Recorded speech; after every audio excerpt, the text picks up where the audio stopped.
শ্যামলী থেকে আদাবরের দিকে যাবার ইট বিছানো রাস্তা। আশেপাশে কোনো ফুলের গাছ নেই। ফুলের গন্ধ আসবে, তাছাড়া ফুলের গন্ধে গা ঝিমঝিম করে না। নিশ্চয়ই অন্য কোনো ব্যাপার, কোনো জটিল রহস্য। আহসান আজ আবার গন্ধটা পাচ্ছে। গতকাল ছিল না, তার আগের দিনও ছিল না। ব্যাপারটা কি? রাত প্রায় 11টা। আহসান চিন্তিত মুখে সিগারেট ধরালো। এরকম নির্জন রাস্তায় এত রাতে সিগারেট ধরিয়ে সময় নষ্ট করার কোনো মানে হয় না। আশেপাশে খুব ছিনতাই হচ্ছে। দাড়িগোপ এখনও গজায়নি এমন সব ছেলেপুলে পেন্সিল কাটা ছুরি দেখিয়ে মানিব্যাগ নিয়ে যাচ্ছে। এরকম সময়ে গন্ধ রহস্য ভেদ করার জন্য মাঝরাতে রাস্তায় দাঁড়িয়ে থাকার কোনো অর্থ হয় না। আশ্চর্য, গন্ধটা হঠাৎ মিলিয়ে গেল। এই রহস্যের কোনো মানে হয়?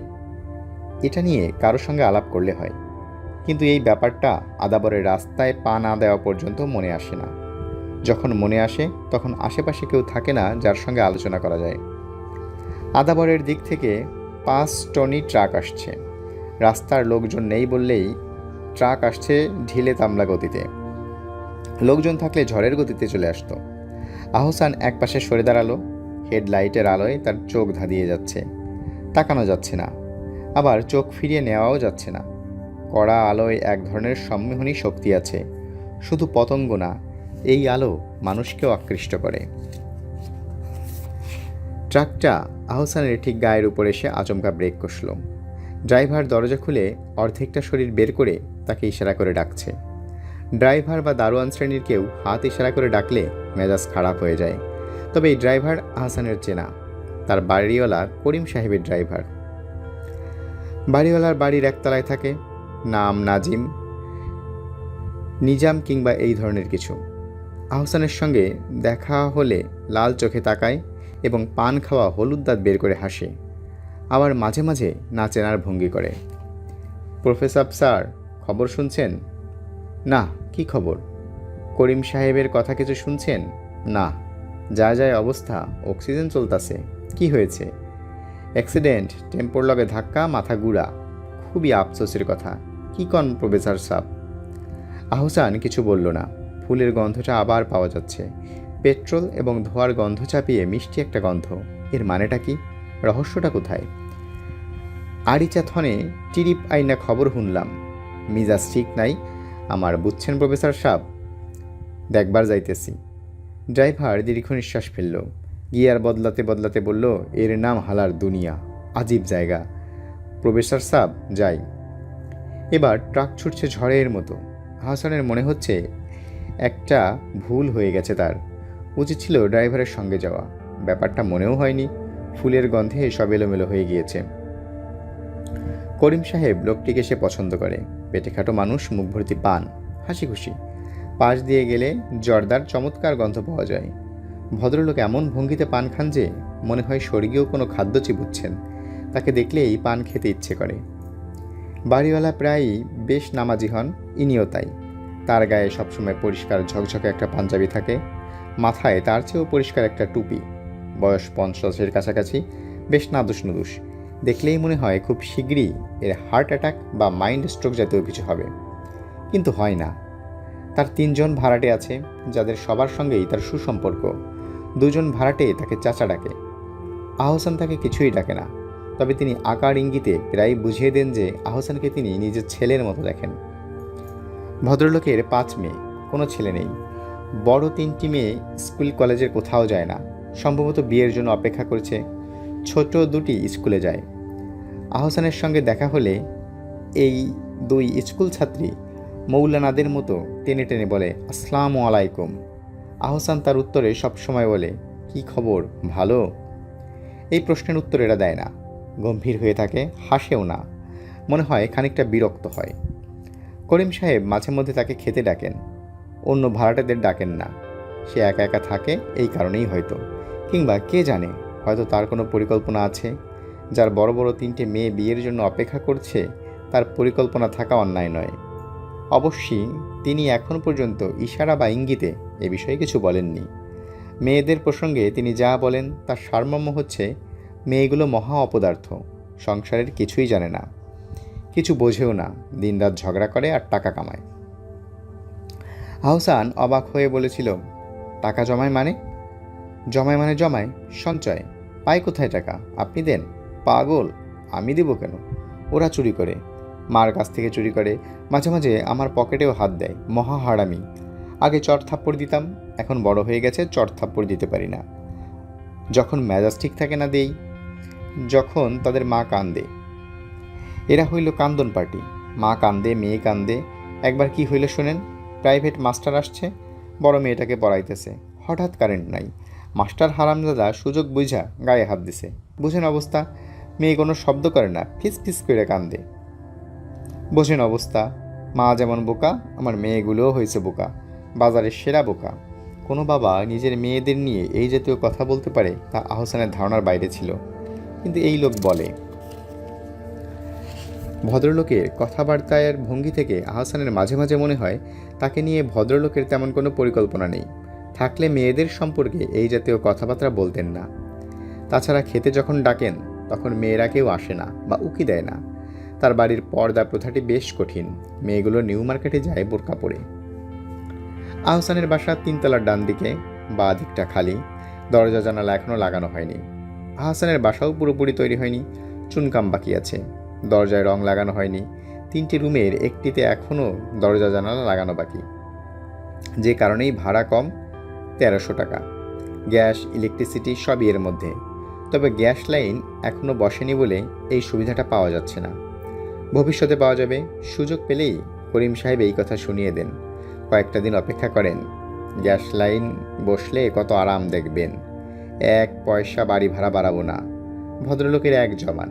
এত সস্তায় ঢাকা শহরে আর বাড়ি নাই। কি রকম আলো বাতাস হাওয়া দেখতেছেন। ভাদ্র মাসেও ফ্যান ছাড়তে হয় না। দক্ষিণমুখী বাড়ি। বাড়ি দক্ষিণমুখী খুব বিচিক কথা। আলো হাওয়া প্রচুর, অস্বীকার করার উপায় নেই। তবে 3 তলায় যেতে হয় বাড়িওয়ালার ঘরের ভিতর দিয়ে, বাইরের সিঁড়ি নেই। ভাড়া দেওয়ার জন্য যে বাড়ি বানায় সে কখনো এরকম অদ্ভুত ব্যবস্থা রাখে? কিন্তু করিম সাহেব রেখেছেন, এবং তার কথায় মনে হয় তিনি এটা রেখেছেন ইচ্ছা করেই। বাইরে সিঁড়ি থাকলে চুরিচামারির সুবিধা। হুট করে চেনা অচেনা লোক ঢুকে পড়বে। এখন সেটা পারবে না। সব থাকবে চোখে চোখে। রাতের বেলা কলাপসেবল গেট বন্ধ করলে একেবারে নিশ্চিত। দরজা জানালা খোলা রেখে নাক ডাকিয়ে ঘুমান, কোনো অসুবিধা নেই। আসতে যেতে বারবার বিরক্ত করতে হয় আপনাদের। বিরক্ত করতে হলে করবেন, পয়সা দিচ্ছেন, বিরক্ত করবেন না। মাগনা থাকলে একটা কথা ছিল। আর পরের বাড়ি মনে করেন কেন? নিজের বাড়ি মনে করবেন, একদম নিজের বাড়ি। করিম সাহেবের এই বাড়িটিকে নিজের বাড়ি মনে করার কোনো কারণ হাসানের ঘটেনি। এই পরিবারের জন্য কারোর সঙ্গে তার সামান্যতম পরিচয় নেই। তার স্ত্রীকে সে এখনও চোখে দেখেনি, অথচ সে 2 মাসের উপরে এই বাড়িতে। তার বড় 3টি মেয়ের সঙ্গে হঠাৎ হঠাৎ দেখা হয়ে যায়। তবে তখন তারা এমন চমকে ওঠে যে আহসানের নিজেরই অস্বস্তি লাগে। মেয়ে 3টি দেখা হলেই বিদ্যুতের মতো মাথা ঘুরিয়ে নেয়। মহাবিরক্তিকর ব্যাপার। ছোট 2টি এরকম না করলেও রোবটের মতো গলায় বলে আসসালামু আলাইকুম। সেটা আরও বিরক্তিকর। সালাম দেওয়ার অদ্ভুত কায়দা তারা কোথায় শিখেছে কে জানে। করিম সাহেবের বারান্দায় আজ বাতি জ্বলছে। বারান্দায় 7টি 8টি চেয়ার পাতা।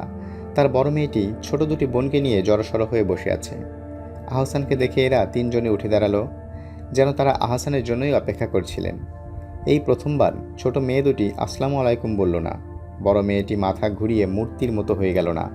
আহসান কি করবে ভেবে পেল না। দাঁড়াবে খানিকক্ষণ। করিম সাহেবের ব্যাপারে খোঁজ খবর নেবে নাকি সরাসরি সিঁড়ি বেয়ে উঠবে উপরে। সে সবচেয়ে ছোট মেয়েটির চোখের দিকে তাকিয়ে বলল, তোমার আব্বা এখন কেমন আছেন? জানি না। দেখতে যাওনি? সবাই গেছে, আমরা 3 জন শুধু আছি। সবাই গেছে, আমরা 3 জন শুধু আছি। তোমরা যাওনি কেন? মেয়েটি এই প্রশ্নের জবাব দিল না। তাকালো বড় বোনের দিকে। বড় মেয়েটি বলল, আপনি এখানে একটু বসুন। মেয়েটির গলার স্বর ঠান্ডা এবং কোমল, উচ্চারণে স্পষ্ট। বাবার মতো আঞ্চলিক সুর নেই। যদিও একটু টেনে টেনে কথা বলছে, তার কথা বলার মধ্যে কোনো জড়তাও নেই। তাকিয়ে আছে সরাসরি আহসানের দিকে। সুন্দর চেহারা, বেশ ফর্সা, একটা স্নিগ্ধ ভাব আছে। সম্ভবত অনেকক্ষণ ধরে কেঁদেছে, চোখ মুখ ফোলা ফোলা। সেই কারণেই কি একটা অদূরে ভাব চলে এসেছে। করিম সাহেবের কথা অনুসারে এই মেয়েটিও টাকা চুরি করে এবং নিজের ট্রাকে গোপনে জমায়। মেয়েটিকে দেখে এটা ভাবতে বেশ কষ্ট হয়। আমাকে বসতে বলছো? জি। আপনি একটু বসুন, আমাদের ভয় লাগছে। কিসের ভয়? বাথরুমে অনেকক্ষণ ধরে কি যেন শব্দ করছে। ইঁদুর টিঁদুর হবে বোধ হয়। জি না, ইঁদুর না, অন্য কিছু। অন্য কিছু কি? বড় মেয়েটি তার জবাব দিল না। ছোট মেয়ে দুটি ওর দিকে তাকাতে লাগলো। এদের কারোর নামই আহসানের জানা নেই। সবার নামই একই ধরনের। 5টি এক ধরনের নাম রাখা মানে কষ্ট। আহসান বলল, চোর টোর নাকি? বড় মেয়েটি বলল, জি না, চোর না। সাদা কাপড় পরা একজন কে যেন বাথরুমে ঢুকলো। আমি বাথরুমে গিয়ে দেখি কিছু নেই। ভূত পেত? মেয়েটি জবাব দিল না। আহসান বলল, বাবার ব্যাপারে তোমাদের মন দুর্বল হয়ে আছে, তাই এসব দেখছো। ঢাকা শহরে অনেক কিছুই আছে, ভূত নেই। আমি এই সাদা কাপড় পরা মেয়েটিকে আগেও একদিন দেখেছি, ছাদে বসেছিল। বলো কি তুমি? মেয়ে তিনটা ভূতের ভয়ে মুখ শুকনা করে বসে আছে। বাবার অসুখ হয়েছে, এই ভয়টিই বর্তমানে তাদের বেশি কাবু করে ফেলেছে। ঠিক এই মুহূর্তে তারা সম্ভবত বাবার কথা ভাবছে না। আহসান বলল, ঠিক তখন সত্যি সত্যি খটখট শব্দ শোনা গেল ভেতর থেকে। দারুণ চমকে উঠল মেয়ে তিনটি। আহসান বলল, চলো দেখে আসি। আপনাকে কিছু দেখতে হবে না, আপনি এখানে খানিকক্ষণ বসুন। বেশিক্ষণ বসতে হবে না, জালাল মিয়া চলে আসবে। জালাল মিয়াকে? ট্রাকের ড্রাইভার। ঠিক আছে, আমি বসলাম। এত জায়গা থাকতে ভূতটা বাথরুমে গিয়ে বসে আছে কেন? এই রাত দুপুরে গোসল করা কি তার খুব দরকার হয়ে পড়ল? বোধহয় গরম লাগছে। একটি সহজ এবং সাধারণ রসিকতা। পরিস্থিতি হালকা করার জন্য এরকম রসিকতা করা যেতে পারে, কিন্তু বড় মেয়েটি এমনভাবে তাকিয়ে আছে যেন খুব আহত হয়েছেন। এই সাধারণ রসিকতাটিকে আহত হবার কি আছে? আহসান বলল, অন্য ভাড়াটিয়ারা কেউ নেই? জি না। অন্য ভাড়াটিয়ারা কেউ যে নেই এই তথ্যটা আহসানের জানা। দোতলার বাঁ দিকের ভাড়াটে আশিক সাহেব তার স্ত্রীকে দেশের বাড়িতে রেখে আসতে গিয়েছেন। ডান দিকের ভাড়াটে বজলু সাহেব গত সপ্তাহে বাড়ি ছেড়ে দিয়েছেন। বজলু সাহেবকে আহসানের সবসময় ভালো মানুষ বলে মনে হতো, কিন্তু লোকটা চলে যাবার পর জানা গেল সে বাথরুমের কমোড ভেঙে 2 টুকরো করেছে। একটি আয়না এবং রান্নাঘরের বেসিন ভেঙেছে। শোবার ঘরের জানালার সবকটি কাজ ভেঙেছে। এই কাজগুলো তাকে বেশ পরিশ্রম করে করতে হয়েছে বলাই বাহুল্য। করিম সাহেব আহসানকে ঘুরিয়ে ঘুরিয়ে সব দেখালেন। তার মনে হলো রাগের বদলে ভদ্রলোকের বিস্ময়টাই প্রধান হয়ে দাঁড়িয়েছে। বারবার বলছেন, এরকম কেন করলো বলুন তো? বলা মুশকিল। আপনার উপর হয়তো রাগ আছে। রাগ থাকবে না কেন? আমাকে সবসময় চাচা চাচা বলতো। যাবার সময় পা ছুঁয়ে সালাম করলো। আমি 15 দিনের ভাড়া নেইনি। দুনিয়ায় অনেক রকম মানুষ আছে, আমাকে ক্ষতি করিয়ে তার কি লাভ হলো? ক্ষতি করেছে এটাই লাভ। যদি কোনোদিন দেখা হয় আপনার সঙ্গে, তাহলে কথাটা জিজ্ঞেস করবেন। বলবেন, আমি মনে কষ্ট পেয়েছি, খুব কষ্ট। দেখা হলে বলবো। দেখা হবে না, এই জাতীয় লোকদের সঙ্গে প্রায়ই দেখা হয় না। তাও ঠিক। কি সমস্যায় পড়েছি বলুন দেখি? বাড়ি ঠিকঠাক না করে ভাড়াও দিতে পারবো না। ইংলিশ কমোডার বেসিন ছিল, শখ করে কিনেছিলাম। আগে জানলে বাংলাদেশিটা কিনতাম। আহসান সিগারেট ধরালো। খালি পেটে সিগারেট টানতে ভালো লাগছে না। মুখ বন্ধ করে বারান্দায় বসে থাকাও বিরক্তিকর। বড় মেয়েটি এখন আবার কাঁদতে শুরু করেছে। কাঁদছে নিঃশব্দে এবং খুব চেষ্টা করছে নিজেকে আড়াল করে রাখতে। ছোট মেয়ে দুটি বোনের গা ঘেঁষে বসে আছে এবং এক দৃষ্টে তাকিয়ে আছে বোনের দিকে। এদের ভাবভঙ্গি থেকে মনে হচ্ছে এরাও কাঁদতে শুরু করবে। আহসানের কারণে সংকোচ বোধ করছে বলে কাঁদতে পারছে না। রাস্তায় ট্রাকের আলো দেখা যাচ্ছে। সম্ভবত জালাল মিয়া ট্রাক নিয়ে আসছে। মেয়ে তিনটি উঠে দাঁড়িয়েছে, গভীর আগ্রহে তাকিয়ে আছে রাস্তার দিকে। বড় মেয়েটি বলল, আপনি এখন যেতে পারেন, জালাল এসেছে। আহসান নিজের ঘরে চলে এলো। সিঁড়ি দিয়ে উঠবার সময় মনে হলো জালাল কি খবর আনলো জানা দরকার। অতি সাধারণ ভদ্রতা, কেন জানি ভদ্রতাটা করা হলো না। মেয়েদের সঙ্গে আলাপে যে করিম সাহেবের প্রসঙ্গ আনেনি, এটাও অন্যায় হয়েছে, খুবই অন্যায়। অ্যাক্সিডেন্ট কিভাবে হলো এসব জিজ্ঞেস করা খুবই দরকার ছিল। দরজার খটখট শব্দে টোকা পড়ছে। আহসান দরজা খুলল। জালাল মিয়া দাঁড়িয়ে আছে। বিরক্ত করলাম প্রফেসর সাহেব? না, বিরক্তির কিছু না। ওনার খবর কি? খবর খারাপ। মেয়েগুলিরে নিতে আসছি, রাতে আর ফিরবো না। আপনারা বলে গেলাম একটু লক্ষ্য রাখবেন। রাখবো, লক্ষ্য রাখবো। যা মুশকিলে পড়লাম ভাইজান, মেয়েগুলি খুবই কাঁদতাছে। আচ্ছা যাই, আপনার কাছে সিগারেট আছে? থাকলে একটা দেন। প্যাকেটে 2টো সিগারেট ছিল। আহসান প্যাকেটটাই হাতে তুলে নিল। বিপদের উপর বিপদ বুঝলেন প্রফেসর সাহেব। আমার হেল্পার ব্যাটারে কুত্তায় কামড় দিছে।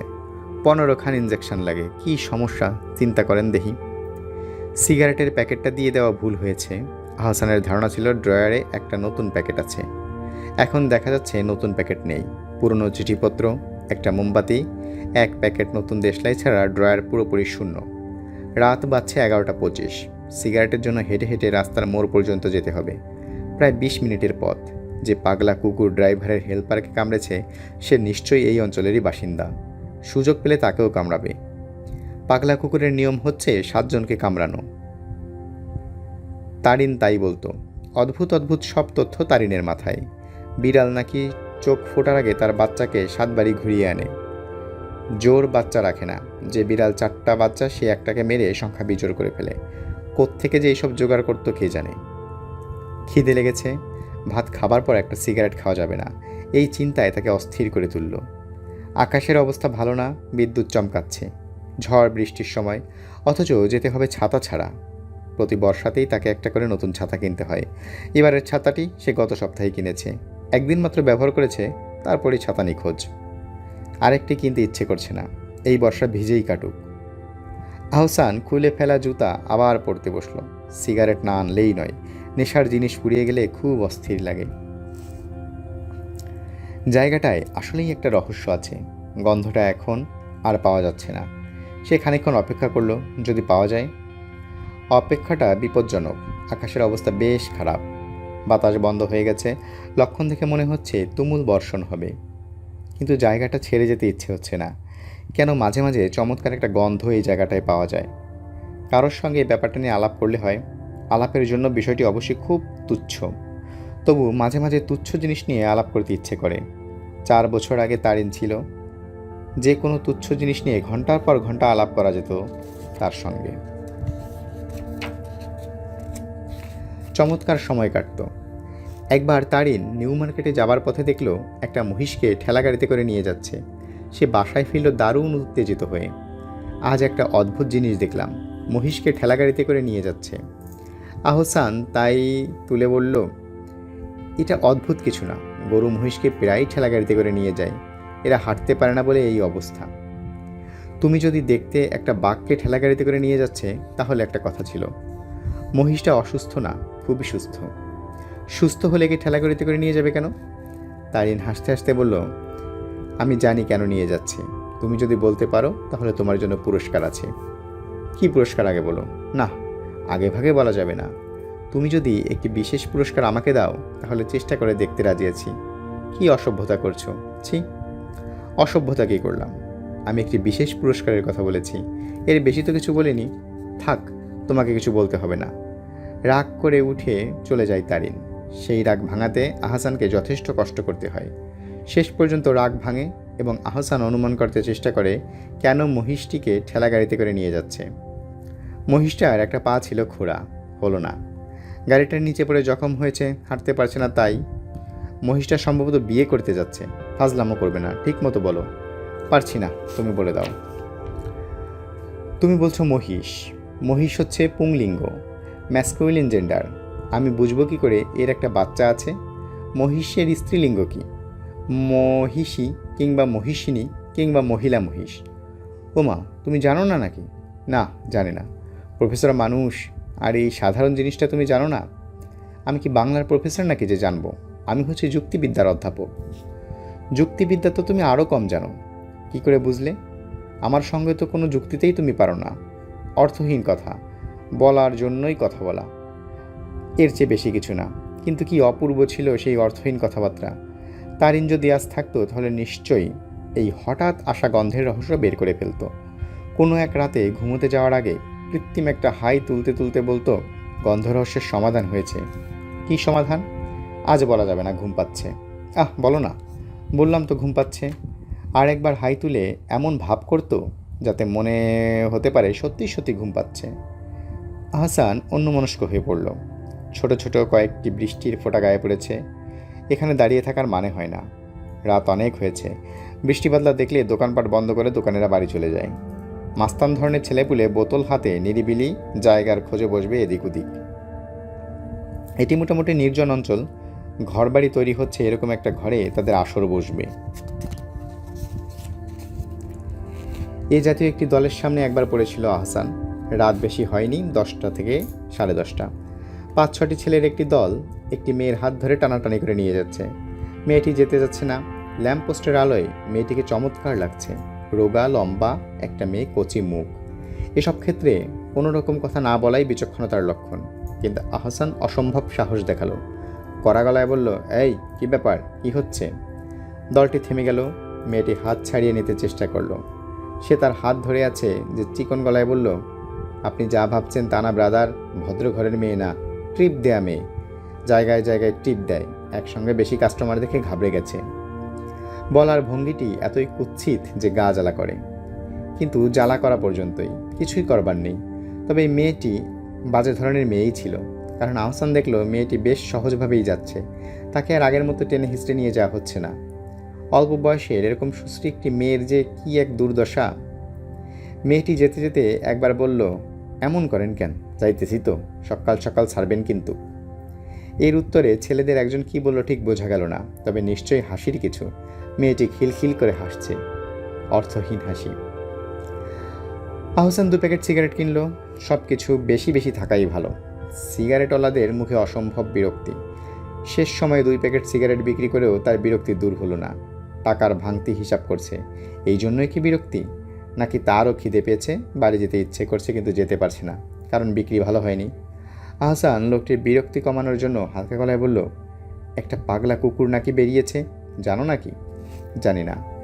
লোকটির মুখ আরও বিরস হয়ে গেল। পাগলা কুকুর কেন, বাঘ বেরোলেও তার কিছু যায় আসে না। আহসানের ঘরে ফিরে যেতে ইচ্ছে করছে না।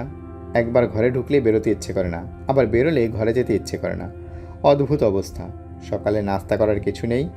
নূর বেকারি খোলা, সে কলা ও পাউরুটি কিনল। আজ সকালে ঘরে নাস্তার কিছু ছিল না বলে না খেয়ে কলেজে ছুটতে হয়েছে। 2টি দেশলাই কিনে টাকা দেওয়ার সময় মনে পড়ল ড্রয়ারে পুরো 1 প্যাকেট দেশলাই রেখে এসেছে। কোন জিনিস আছে, কোন জিনিস নেই, তার হিসাব থাকছে না আজকাল। যা নেই তা কেনা হচ্ছে না, আর যা আছে সেটাই কেনা হচ্ছে। হয়তো ঘরে গিয়ে দেখবে পাউরুটিও একটি পড়ে আছে। নূর বেকারির ছেলেকে দেখে মনে হচ্ছে আলাপি। আহসান অন্তরঙ্গ সুর বের করল, একটা নাকি পাগলা কুকুর বের হয়েছে, জানো কিছু? ছেলেটি জবাব দিল না, রাগে চোখে তাকালো। তুমি করে বলায় হয়তো রক্ত গরম হয়ে গেছে। মাস্টারি করে এই এক সমস্যা হয়েছে, সবাইকে ছাত্র মনে হয়। খিদে জানান দিচ্ছে। হাসান খিদে পেটেই সিগারেট ধরালো। ঠিক তখন হুড়মুড়িয়ে বৃষ্টি নামলো, ঝুম বৃষ্টি। এই বৃষ্টি থামবে না। ধরন দেখেই বলে দেওয়া যায় সারা রাত চলবে। দৌড়ে কোথাও দাঁড়ানোর কোনো মানেই হয় না। শেষ পর্যন্ত কাক ভেজা হয়েই বাসায় ফিরতে হবে। তবু বৃষ্টি নামলেই কোথাও দাঁড়াতে ইচ্ছে করে। আহসান ছুটে গিয়ে দাঁড়ালো মেসার্স রহমানিয়ার বারান্দায়। মাথার উপর খানিকটা ছাদের মতো আছে, তাতে বৃষ্টি আটকাচ্ছে না। আশ্রয়ের খোঁজে আরও কিছু লোকজন এসেছে। একজন ভিখিরি, সঙ্গে ইঁদুরের বাচ্চার মতো কৃষ একটি বাচ্চা। বাচ্চাটি গভীর রাতেও জেগে আছে, চোখ বড় বড় করে তাকাচ্ছে। একজন বুড়ো লোক, যাকে প্রথম দৃষ্টিতে ভিখিরি মনে হলেও সে ভিখিরি নয়, কারণ তার হাতে একটি বাজারের থলে আছে। সেই থলের ভিতর থেকে লাউয়ের মাথা বের হয়ে আছে। ভিখিরির কাছে বাজারের থলে থাকে না। এই বুড়ো গভীর রাতে বাজার করে কোত্থেকে ফিরছে কে জানে। একবার বৃষ্টির ঝাপটা আসছে আর এই বুড়োটা থু করে থুতু ফেলছে। কোণের দিকে প্রায় দেয়াল ঘেঁষা লম্বা রোগা একটি মেয়ে দাঁড়িয়ে আছে। সম্ভবত ওই দিনকার সেই মেয়েটি। মেয়েটি যেখানে দাঁড়িয়ে আছে সেখানে আলো নেই, মুখ দেখা যাচ্ছে না। মুখ দেখতে ইচ্ছে হচ্ছে, আবার হচ্ছেও না। থলে হাতে বুড়োটি মেয়েটির দিকে কয়েকবার তাকিয়ে ঝাঁঝালোভাবে কী সব বলল। হাসান শুনতে পেল না। ভিখিরি মেয়েটি শুনল এবং হাসতে হাসতে ভেঙে পড়ার মতো হলো। ভিখিরি শিশুটি হয়তো তার মা হাসি শুনে অভ্যস্ত নয়, সে কেঁদে উঠল। ভিখিরির হাসি আর থামছে না। হাসানের বুকে ছোট্ট একটি ধাক্কা লাগলো। তারিনের হাসির সঙ্গে এই মেয়েটির হাসির মধ্যে কোথাও কি যেন একটা মিল আছে, ধ্বনির মিল, যা মাথায় ঢুকে ঝনঝন করে বাজে। কেন জানি হাসি শুনতে ইচ্ছে করছে না। আহসান বৃষ্টি মাথায় করেই রাস্তায় নামলো। আশ্চর্যের ব্যাপার, লম্বা মেয়েটিও তার সঙ্গে সঙ্গে নেমে আসছে। আজ বোধহয় বেচারের ভাগ্যে কিছু জোটেনি। একজনের সঙ্গে অন্য একজনের মিলের ব্যাপারটা বোধহয় মন গড়া। আসলে তেমন কিছুরই মিল ছিল না। মিল কল্পনায় করা যায়। আমরা একজনের চোখে অন্য একজনের ছায়া দেখি। একজনের চুল অন্য একজনের চুলের কথা মনে করিয়ে দেয়। তারিনীর মৃত্যুর পরপরই এই ব্যাপারটা খুব ঘটত। হয়তো একটা মেয়ে রিক্সা করে যাচ্ছে, হুড় তোলা হয়নি, বাতাসে মেয়েটির চুল উঠছে, সাধারণ দৃশ্য। তবু বুকের মধ্যে ধক করে উঠবে, আরে এই মেয়েটি তো তারিণীর মতো। রিক্সা রিক্সা চলে না যাওয়া পর্যন্ত তাকিয়ে থাকতে হবে। বুকের কোনো গহীনে গোপন ব্যথা ছল ছলিয়ে উঠবে। একবার ক্লাস এরকম হলো, second year honours class. Aesthetics পড়ানো হবে, রোল কল করা হচ্ছে। রোল 58 বলা মাত্র একটি মেয়ে বলল, প্রেজেন্ট স্যার। আহসান হতবম্ব, আরে এর গলা তো অবিকল তারিণীর গলার মতো। আহসান সেই স্বর দ্বিতীয়বার শোনার জন্য আবার বলল, রোল 58, প্রেজেন্ট স্যার। আবার শুনতে ইচ্ছে করছে, একটা রোল 3 বার ডাকা যায় না। আহসান বলল, রোল 58, তুমি এত অ্যাবসেন্ট থাকো কেন? স্যার আমি তো অ্যাবসেন্ট থাকি না। ও আচ্ছা, আমার ভুল হয়েছে বলছো। মেয়েটি বসে পড়ল। সে বেশ বিব্রত বোধ করছে। তার দুপাশের বান্ধবীরা মুখ টিপে টিপে হাসছে। একজন সম্ভবত পেন্সিল দিয়ে খোঁচাও দিল। একালের মেয়েগুলো ফাজিলের চূড়ান্ত। সহজ কথায় 3 রকম অর্থ করে তারা মজা পায়। বৃষ্টি যতটা জোরালো মনে হচ্ছিল ততটা জোরালো নয়, কুয়াশার মতো পড়ছে। বাসা পর্যন্ত যেতে মাথা সামান্য ভিজবে, এর বেশি কিছু হবে না। ঝমঝম বৃষ্টি হলে মন্দ হতো না, অনেকদিন ঝুম বৃষ্টিতে ভেজা হয় না।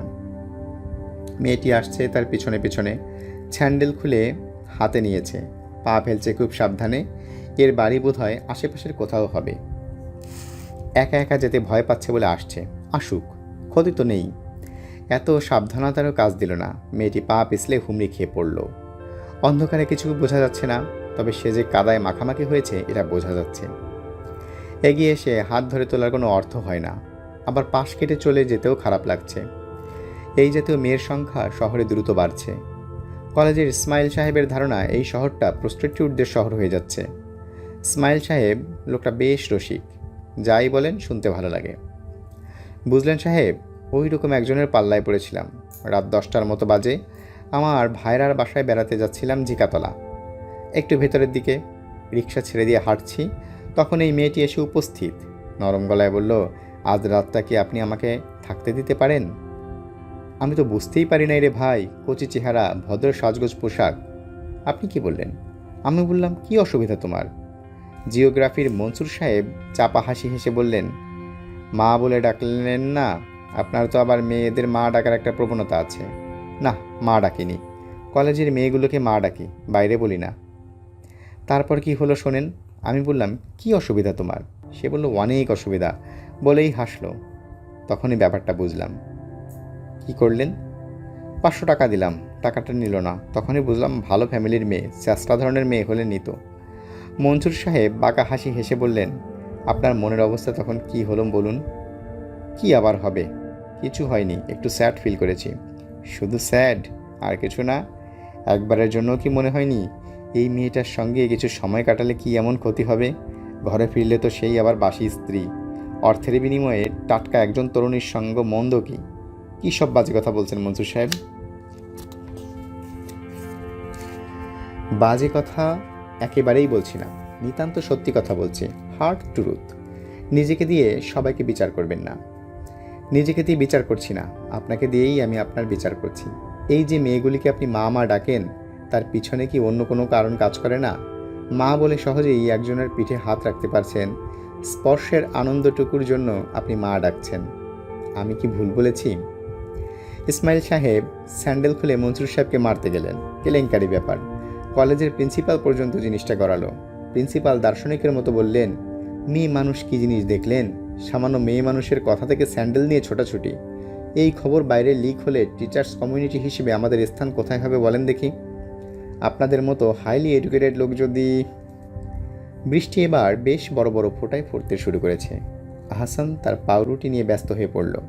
ভেজা পাউরুটি নিয়ে ঘরে ফেরার কোনো অর্থ হয় না। মেয়েটিকে পাউরুটিটা দিলে কেমন হয়, চিন্তাটা মাথায় আসায় আহসান অস্বস্তি বোধ করছে। হঠাৎ একটা পাউরুটি দেওয়ার কথা তার মনে হলো কেন? কেন সে পাউরুটিটা দিতে চাচ্ছে? মেয়েটি অন্ধকারে হাতড়ে হাতড়ে কী যেন খুঁজছে। তার মধ্যে এক ধরনের ব্যাকুলতা। কিছু বলবে না বলবে ভেবেও আহসান বলল, কি খুঁজছ? বলেই সে নিজেই চমকে উঠল। সে কি খুঁজছে না খুঁজছে তা নিয়ে আহসানের মাথা ব্যথা কেন? মেয়েটি খোঁজা বন্ধ করে আহসানকে দেখছে। জায়গাটা অন্ধকার, সে নিশ্চয়ই কিছু দেখতে পাচ্ছে না। মেয়েটি নিচু গলায় বলল, আমার স্যান্ডেল খুঁজতেছি। তুমি কি এদিকে থাকো? না। কোথায় থাকো? মেয়েটি জবাব দিল না। ঝুম বৃষ্টি চলছে, এর মধ্যে দাঁড়িয়ে থাকার কোনো মানে হয় না, কিন্তু সে এমনভাবে দাঁড়িয়ে আছে যাতে মনে হতে পারে সে অপেক্ষা করছে মেয়েটির জন্য। স্যান্ডেল পাওয়া গেছে? না। নাম কি তোমার? রেবা। এটা নিশ্চয়ই ছদ্মনাম, আসল নাম অন্য কিছু। ঠিক নামটি এরা কখনো বলে না। এটা তোমার ঠিক নাম? না। আহসান পা বাড়ালো। আশ্চর্য, মেয়েটাও আসছে। আহসান থমকে দাঁড়িয়ে গেল। শীতল গলায় বলল, আমার সঙ্গে আসছো কেন? মেয়েটি দাঁড়িয়ে পড়ল, কিন্তু আবার হাঁটতে শুরু করলো। আহসানের পাশে আসছে। দুজন মানুষ পাশাপাশি হাঁটছে, অথচ কেউ কোনো কথা বলছে না। জায়গায় জায়গায় পানি জমে আছে, পা পড়তেই ছপছপ শব্দ হচ্ছে। চারিদিকে ব্যাঙ ডাকছে। জায়গাটা পুরোপুরি গ্রামের মতো হয়ে গেছে। ইলেকট্রিসিটি চলে গিয়ে নিকষ অন্ধকার। তারিনকে নিয়ে এইবার ঝড় বৃষ্টির মধ্যে 18 বাড়ি স্টেশন থেকে হেঁটে হেঁটে কুতুবপুর যেতে হয়েছিল। কি ফুর্তি তার! আহসান বারবার বলছিল, হাত ধরে হাঁটো, পিছলে পড়বে। তারিন হাসতে হাসতে বলছে, পিছলে পড়লে একা পড়বো, তোমার হাত ধরে থাকলে তুমিও পড়বে। দুজন পড়ে কী লাভ বলো? তার কথা শেষ হওয়ার আগেই আহসান নিজে পিছলে পড়ল। তারিনের হাসি আর থামছেই না। আহ, কি করছো? লোকজন জড়ো হবে। হোক জড়ো, হাসার সময় হাসবো, কাঁদার সময় কাঁদবো। সত্যি সত্যি তারিনের হাসিতে লোকজন এসে পড়ল। তারা কিছুতেই ঝড় বৃষ্টির মধ্যে যেতে দেবে না। তারিন যাবেই। শেষ পর্যন্ত একদল লোক সঙ্গে নিয়ে রওনা হতে হলো। একজন একটি ছাতা ধরে থাকলো তারিনের মাথায়। একটা টর্চ লাইটও জোগাড় হয়েছিল। টর্চ লাইটধারী আগে আগে আলো ফেলতে লাগলো। তারিনের আনন্দ পুরোপুরি মাঠে মারা গেল। এইসব যেন অন্য কোনো জন্মের কথা, এই জন্মের নয়। এই জন্মে লম্বা রোগা একটি মেয়ে তার সঙ্গে সঙ্গে আসছে। তার এক হাতে একটি মাত্র স্যান্ডেল, অন্য স্যান্ডেলটি সে আর খুঁজে পায়নি। হয়তো দিনের বেলা গিয়ে খুঁজবে, সেই জন্য এটিকে সে সঙ্গে করে আনছে।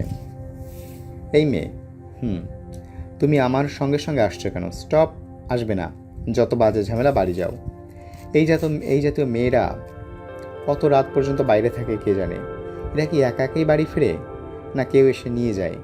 হয়তো বাড়ি থেকে কেউ এসে নিয়ে যায়, কিংবা কোনো রিক্সাওয়ালার সঙ্গে ঠিকঠাক করা থাকে, এরা এসে বাড়ি নিয়ে যায়। আর ঝড় বৃষ্টির মধ্যে কেউ আসেনি। মেয়েটি দাঁড়িয়ে আছে, এখন আর পিছনে আসছে না। মেয়েটি একা একা কোথায় যাবে? আহসান ঠান্ডা গলায় বলল, বাড়ি চলে যাও, আমার পিছন পিছন এসে লাভ হবে না। বাড়ি যেতে পারবে একা একা? মেয়েটি জবাব দিল না। বাসা কোথায় তোমার? কল্যাণপুর। রিক্সা এখন পাবে না, যাবে কিভাবে? মেয়েটি উল্টো দিকের ফিরে হাঁটতে শুরু করলো। এই শোনো, এই।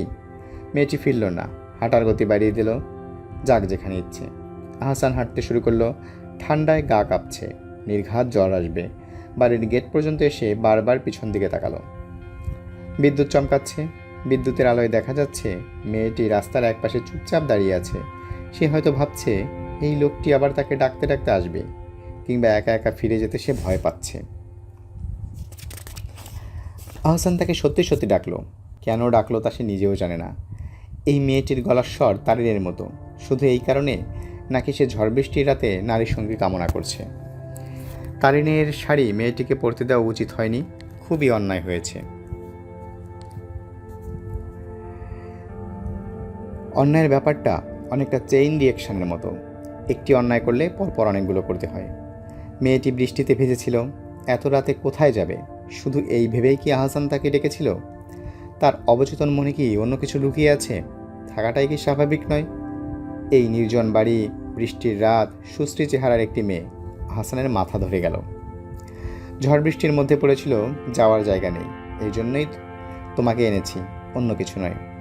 মেয়েটি কিছু বলল না, কিন্তু আহসানের মনে হলো মেয়েটি ঠোঁটের ফাঁকে একটু যেন হাসল। আহসানের কথা ঠিক বিশ্বাস করল না। শুধু কি এই মেয়ে? আহসান নিজেও কি নিজের কথা পুরোপুরি বিশ্বাস করতে পেরেছে? তারিনের হালকা সবুজ শাড়িতে মেয়েটিকে সত্যি সত্যি চমৎকার লাগছে। কত বয়স হবে মেয়েটির? 18-19, নাকি তার চেয়েও কম? তারুণ্যের আভা চোখে মুখে। চোখের কোলে অবশ্যই কালি পড়েছে, তাতে আরও চমৎকার লাগছে। মেয়েটি কি মনে করে মাথার ঘোমটা তুলে দিল? এটা সে যে কেন করলো তা কে জানে। এখন বউ বউ একটা ভাব হয়েছে মেয়েটির মধ্যে চলে এসেছে। বউ মানেই তো কোমল একটা ব্যাপার, স্বপ্ন ও কল্পনা মেশানো ছবি। আহসান বলল, আমি এখন ভাত খাবো, তুমি কি খাবে? না। খেতে চাইলে খেতে পারো, রাতে খেয়েছো কিছু? না। তাহলে খাবে না কেন? মেয়েটি কিছু বলল না। আহসানের দিকে তাকিয়ে ঠোঁট টিপে হাসল। ভালো লাগলো দেখতে, কিন্তু এই হাসি তৈরি হাসি, মানুষ ভোলানো হাসি। যে কোনো পুরুষের কাছে গিয়েই এই মেয়ে সুন্দর করে হাসে, তাই নিয়ম। তুমি এমন ঠোঁট টিপে হাসছো কেন? মেয়েটি জবাব দিল না। কৌতূহলী চোখ চারিদিক দেখতে লাগলো। তার দৃষ্টি আটকে গেল পড়ার টেবিলে রাখা চীনামাটির পুতুলটির উপর। তারিনের পুতুল। বিয়ের পর সে অল্প যেসব জিনিস বাবার বাড়ি থেকে নিয়ে এসেছে, এটি তার একটি। তারিনের খুব শখেরই জিনিস। ভাত তরকারি ঠান্ডায় জমে বরফের মতো হয়ে গেছে। আহসান কেরোসিনের চুলা ধরালো। গরম না করে কিছু মুখে দেওয়া যাবে না। মেয়েটি পিছনে পিছনে এসেছে, দরজা ধরে দাঁড়িয়ে আছে। এই বাড়িতে আর কেউ থাকে না? প্রশ্নটি সে করলো এমনভাবে যেন জবাবের জন্য তার কোনো আগ্রহ নেই। আহসান ঠান্ডা গলায় বলল, না। রান্না করে কে? একটা কাজের মেয়ে আছে, সে রান্না করে দিয়ে যায়। আমি এখানে শুধু রাতে খাই, দিনে বাইরে খাই, হোটেলে টোটেলে খেয়ে নেই। এতগুলো কথা মেয়েটিকে বলার দরকার নেই, কোনোই দরকার ছিল না, কিন্তু তবু সে বলছে। কেন বলল? পেটে খিদে থাকলে এসে খাও। মেয়েটি এলো। তার সম্ভবত প্রচুর খিদে ছিল। খুব আগ্রহ করে খেতে লাগলো। খাওয়া সময়টা একবারও হাসিনের দিকে তাকালো না। এখনও মাথায় ঘুমটা। তোমার কি নাম যেন? পারুল। আগে তো বলেছিলে রেবা। কোনটা তোমার আসল নাম? পারুল। শোনো পারুল, তুমি সকাল হলেই এখান থেকে চলে যাবে এবং আর কোনো দিন আসবে না। আচ্ছা। রোজই কি তুমি রাতে বের হও? না। তোমার বাসায় কে আছে? মেয়েটি জবাব দিল না। এই যে আজ রাতে বাসায় ফিরলে না, বাসার লোকজন চিন্তা করবে না? না। বাসায় তোমার কে আছে?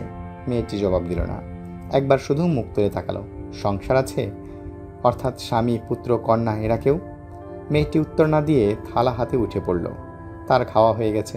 আহসান বলল, থালা বাসন ধোয়ার দরকার নেই, সকালে রহিমার মা এসে ধোবে, রেখে দাও ওখানে। মেয়েটি রাখল না। অনেকখানি সময় নিয়ে নিজের প্লেট পরিষ্কার করল।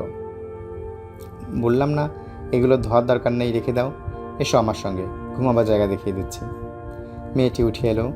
এই ঘরে শোবো? মশারি টশারি সবই আছে। তোমার যদি আগে ঘুম ভাঙে আমাকে ডাকবে, আমি গেট খুলে দেব, বাসায় চলে যাবে। আচ্ছা। দরজা বন্ধ করে শুয়ে পড়ো। মেয়েটি অবাক হয়ে বলল, আপনার আর কিছু লাগবে না? না, লাগবে না। তুমি ভেতর থেকে দরজা বন্ধ করো, নিচে ছিটকিনি আছে। দেরি করছো কেন? ছিটকিনি লাগাও। আপনি কি আমার উপর রাগ করলেন? না, রাগ করিনি। রাগের কোনো ব্যাপার না। ছিটকিনি দাও, সকালে উঠে চলে যাবে।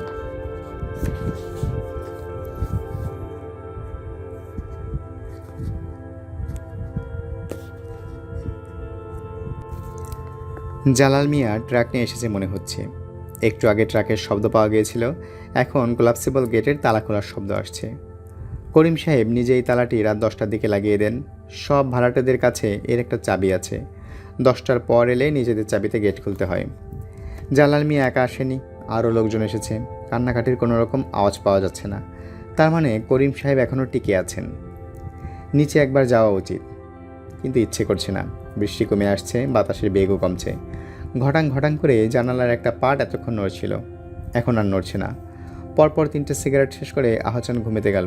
তার ধারণা ছিল ঘুম আসবে না, অনেক রাত পর্যন্ত জেগে থাকতে হবে। কিন্তু আশ্চর্যের ব্যাপার, শোয়া মাত্র চোখে ঘুম জড়িয়ে এলো। ঘুম ভাঙলো অনেক বেলায়। রোদ ঝলমল চারিদিকে, ঘড়িতে বাজছে 9টা। চমৎকার সকাল, মন ভালো করে দেওয়ার মতো চমৎকার। আশ্চর্যের ব্যাপার, মেয়েটি তাকে কিছু না বলেই চলে গেছে। বিছানা পরিপাটি করে গোছানো, পরনের শাড়ি ভাঁজ করে আলনায় রাখা। বারান্দায় এক পাটি স্যান্ডেল ছিল, সেটিও নেই। মেয়েটি গেট দিয়ে বেরোবার সময় কেউ কি দেখেছে? হাসানের অস্বস্তির সীমা থাকলো না। একটা বিশ্রী ব্যাপার হয়ে গেল। একতলায় কে যেন রেডিও চালিয়েছিল। শিল্প সাহিত্য নিয়ে কি কেউ একজন একঘেয়ে গলায় ভেজর ভেজর করছে? ব্যাপারটা খুবই আশ্চর্যজনক। যে বাড়ির প্রধান ব্যক্তিটি হাসপাতালে মরমরও, সেই বাড়িতে শিল্প সাহিত্য শোনবার জন্য কেউ রেডিও খুলবে, এটা ভাবা যায় না। হাসান বারান্দায় এসে দাঁড়ালো। রেডিও বন্ধ হয়েছে। কেউ বোধ হয় মনের ভুলে সুইচ টিপেছিল। এরকম হয়, তারিন মারা যাওয়ার পর ঠিক এই রকমই হয়েছিল। হাসপাতাল থেকে আহসান একটা বেবি ট্যাক্সি নিয়ে চলে গেল জিগাতলার বাসায়। সেই সময় বাসায় আসার তার কোনো রকম প্রয়োজন ছিল না। কেন যে এসেছে সে সম্পর্কে তার ধারণাও স্পষ্ট নয়। পাশের বাড়ির নীলা ভাবি বললেন, হাসপাতাল থেকে আসছেন নাকি ভাই? খবর আছে কিছু? আহসান কিছু বলল না। নীলা ভাবি বললেন, বুঝতে পারছি আনন্দের কোনো খবর এখনো হয়নি। এত যখন ঝামেলা হচ্ছে তখন ছেলে হবে। ছেলেগুলো বড্ড ঝামেলা করে রে ভাই, সহজে পৃথিবীতে আসতে চায় না। আহসান জবাব না দিয়ে ঘরে ঢুকলো। কাজের একটি 12-13 বছরের মেয়ে ছিল, তাকে চা বানাবার কথা বলে সে শোবার খাটে এসে বসলো। তার নিজেরও খেয়াল নেই কখন সে বিছানার উপর রাখা ক্যাসেট প্লেয়ারটি চালু করেছে। কি একটা হিন্দি গান হচ্ছে সেখানে, চুপ চুপকে। এই গানগুলো বারবার আছে। কাজের মেয়েটি চা এনে জিজ্ঞেস করলো, ভাইজান আইজ হাসপাতালে খাওয়ান নেবেন? ঠিক তখনই সমস্ত ব্যাপারটা অস্বাভাবিকতায় আহসানের কাছে ধরা পড়ল। ক্যাসেটে গান হচ্ছে, চিকন গলায় একটি মেয়ে এবং মোটা গলার একটি ছেলে খুব রহস্যময় ভঙ্গিতে গাইছে চুপ চুপকে। আহসান ক্যাসেট বন্ধ করলো না, ঠান্ডা গলায় বলল, জাহানারা, খারাপ খবর আছে, তোর ভাবি মারা গেছে এই কিছুক্ষণ আগে। জাহানারা হতভম্ব হয়ে তাকিয়ে রইল। আহসান চায়ে চুমুক দিয়ে বলল, চিনি দিয়ে তো শরবত বানিয়ে ফেলেছিস, এক কাপ চাও ঠিক মতো বানাতে পারিস না? যা নতুন করে বানিয়ে আন। জাহানারা অবিশ্বাসী গলায় বলল, ভাবি মারা গেছে? কি কোন ভাইজান? ছেলেটা ভালো আছে, ছেলে হয়েছে একটা, বলেছি। আহসান উঠে দাঁড়িয়ে আবার বসে পড়ল। হাত বাড়িয়ে ক্যাসেটটা বন্ধ করে সহজ গলায় বলল, ভালো করে চা বানিয়ে আন, অনেক রকম ঝামেলা আছে। জাহানারা প্রায় দৌড়ে গেল রান্নাঘরে। কিছুক্ষণ পর শোনা গেল সে ফুপিয়ে ফুপিয়ে কাঁদছে। বড্ড বিরক্ত লাগছিল কান্না শুনে। ইচ্ছে করছিল উঠে গিয়ে কড়া একটা ধমক দিতে। ধমক দেওয়া ঠিক হয়নি। কিছুক্ষণ পর জাহানারা চা নিয়ে এলো। সেই চাও মুখে দেওয়া যায়নি। আগের বারের মতো চিনি দিয়ে শরবত গরম করেছে আগুনের মতো, মুখে দিতেই জিভ পুড়ে গেল। আজ এ বাড়িতে হয়তো তাই হয়েছে। অবশ্যই কান্নার কোনো শব্দ আসছে না। ভদ্রলোকের 5 মেয়ে, কিছু একটা হলে এরা কেঁদে বাড়ি মাথায় তুলবে, ঘন ঘন ফিটফুট হবে, আত্মীয় স্বজনে বাড়ি গিজগিজ করবে, হইচই চেঁচামেচি। মৃত্যু যেমন কুৎসিত, তার পরবর্তী ব্যাপারগুলো তার চেয়েও কুৎসিত। এই বাড়িতে কুৎসিত অংশগুলো এখনও শুরু হচ্ছে না। তবে শুরু হতে কতক্ষণ? যে কোনো সময় শুরু হয়ে যাবে। তার আগে একবার গিয়ে খোঁজ নিয়ে আসা দরকার। এটা হচ্ছে সামাজিকতা। করুণ মুখে খোঁজ খবর করতে হবে। একবার হাসপাতালেও যাওয়া লাগতে পারে। বসার ঘরে কলিং বেল টিপতেই অপরিচিত একজন মাঝবয়সী মহিলা বের হয়ে এলেন। বিরক্ত মুখে বললেন, কারে চান? করিম সাহেবের মেয়েরা কেউ আছে? কোন মেয়েরে চান? বড় মেয়ে কিংবা অন্য কেউ? আপনি কে? আমি নিচতলায় থাকি, এনাদের ভাড়াটে। আমার নাম আহসান। আচ্ছা বুঝছি, বসেন। আহসান বসতে বসতে বলল, করিম সাহেবের খবর নিতে এসেছি। ওনার খবর কি? কেমন আছেন?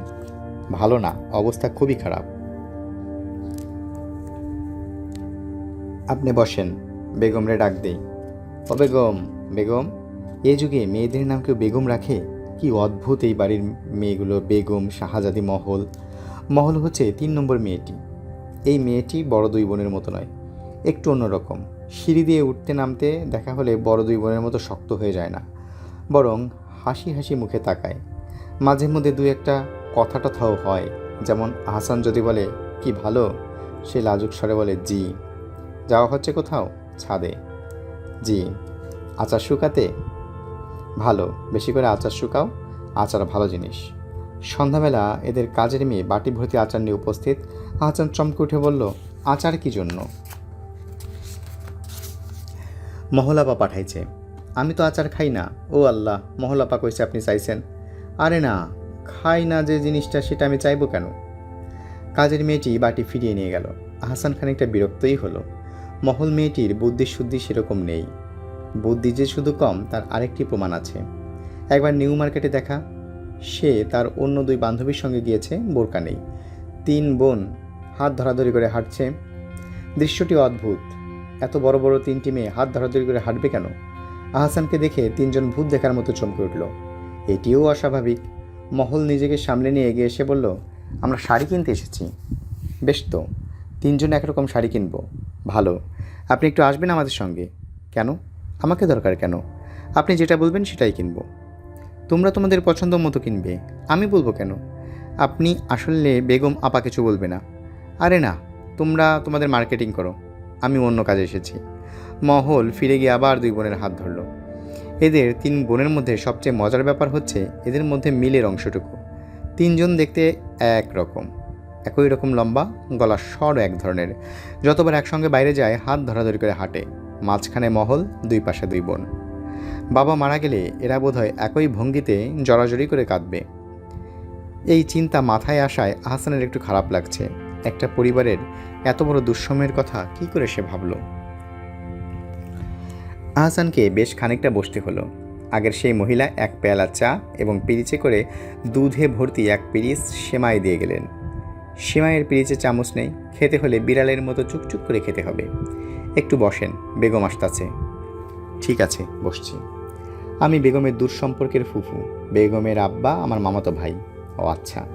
ভদ্রমহিলা বসলেন সামনের সোফায়, কৌতূহলী চোখে তাকে দেখতে লাগলেন। আহসান অস্বস্তি বোধ করতে লাগলো। রেবা মেয়েটিকে এরা কি যেতে দেখেছে? দেখাই স্বাভাবিক। আপনার কথা মহলের কাছে শুনেছি। কি শুনেছেন? আপনার স্ত্রী মারা গেছে। ঠিকই শুনেছেন। একটা ছেলে আছে আপনার? হ্যাঁ আছে। কার সাথে থাকে? ওর মামার বাড়িতে থাকে, ধানমন্ডি। মহল বলেছে আপনি কোনো দিন ছেলেকে এই বাড়িতে আনেন নাই। ছেলে ছোট, মাত্র 4 বছর বয়স। 4 বছর ছোট হবে কেন? 4 বছরের বাচ্চা তো অনেক বড়। তার নাম কি? মারুফ। সেমাইটা খান, সেমাই ভালো হয়েছে। সেমাই খেতে ইচ্ছে করছে না। আপনার খাওয়া দাওয়া হোটেলে করেন? একবেলা হোটেলে খাই, একবেলা এখানে খাই। মহল বলেছে আমাকে। মহল দেখি অনেক খবর রাখে। এই কথাটিতে ভদ্রমহিলা খানিকটা হকচকিয়ে গেলেন। আহসান বলল, আমার একটু বাইরে যেতে হবে, আমি পরে এসে খোঁজ নেব। ডাক্তার কি বলেছেন? আর ডাক্তারের হাতে এখন নাই, এখন আল্লাহর হাতে। বেগম এসে ঢুকলো। তার দেরির কারণ বোঝা যাচ্ছে, সে গোসল করছে। রাত জাগার ক্লান্তিতে তার দূর হয়নি, চোখ লাল হয়ে আছে। বেগমের হাতে একটি চামচ নিয়ে সে নিশ্চয়ই আসেনি। পর্দার ফাঁক দিয়ে প্রথমে দেখে গিয়ে চামচ নিয়ে এসেছে। বেগম বসলো না। হাসান বলল, করিম সাহেবের অবস্থা এখন কেমন? আগের চেয়ে ভালো। শেষ রাতে জ্ঞান হয়েছে, কথাটা বলছে। তাই নাকি? জি। আহসান বড়ই অবাক হলো। ভদ্রমহিলার কথার সঙ্গে এই মেয়ের কথার কোনো মিল নেই। তোমার অন্য বোনেরা কি হাসপাতালে? জি। আমি গেলে ওরা আসবে, ভাত খাওয়ার জন্য আসবে। তোমার মা, উনি কোথায়? উনি হাসপাতালে। আচ্ছা, আমি তাহলে উঠি এখন। সেমাইটা খান। সেমাই খেতে ইচ্ছে হচ্ছে না। একটু খান, ঘরে আর কিছু নেই। আহসান বিস্মিত হয়ে তাকালো। মেয়েটির মধ্যে আগের সেই লজ্জা সংকোচ কিছুই নেই। অত্যন্ত সহজ ভঙ্গিতে কথা বলছে। বাবার অনুপস্থিতি নিশ্চয়ই এর একমাত্র কারণ। আহসান উঠতে উঠতে বলল, আমি যাব একবার করিম সাহেবকে দেখতে। আপনি গেলে বাবা খুবই খুশি হবেন। আহসান অবাক হয়ে বলল, তাই নাকি? জি, খুব খুশি হবেন। বাবা আপনার কথা জিজ্ঞেস করেছিলেন। আমার কথা কি জিজ্ঞেস করলেন? জিজ্ঞেস করেছিলেন আপনি অ্যাক্সিডেন্টের খবর পেয়েছেন কি না, মহলকে জিজ্ঞেস করেছিলেন। আচ্ছা, আব্বা আপনাকে খুব ভালোবাসে জানেন? আহসানের দৃষ্টি তীক্ষ্ণ হলো।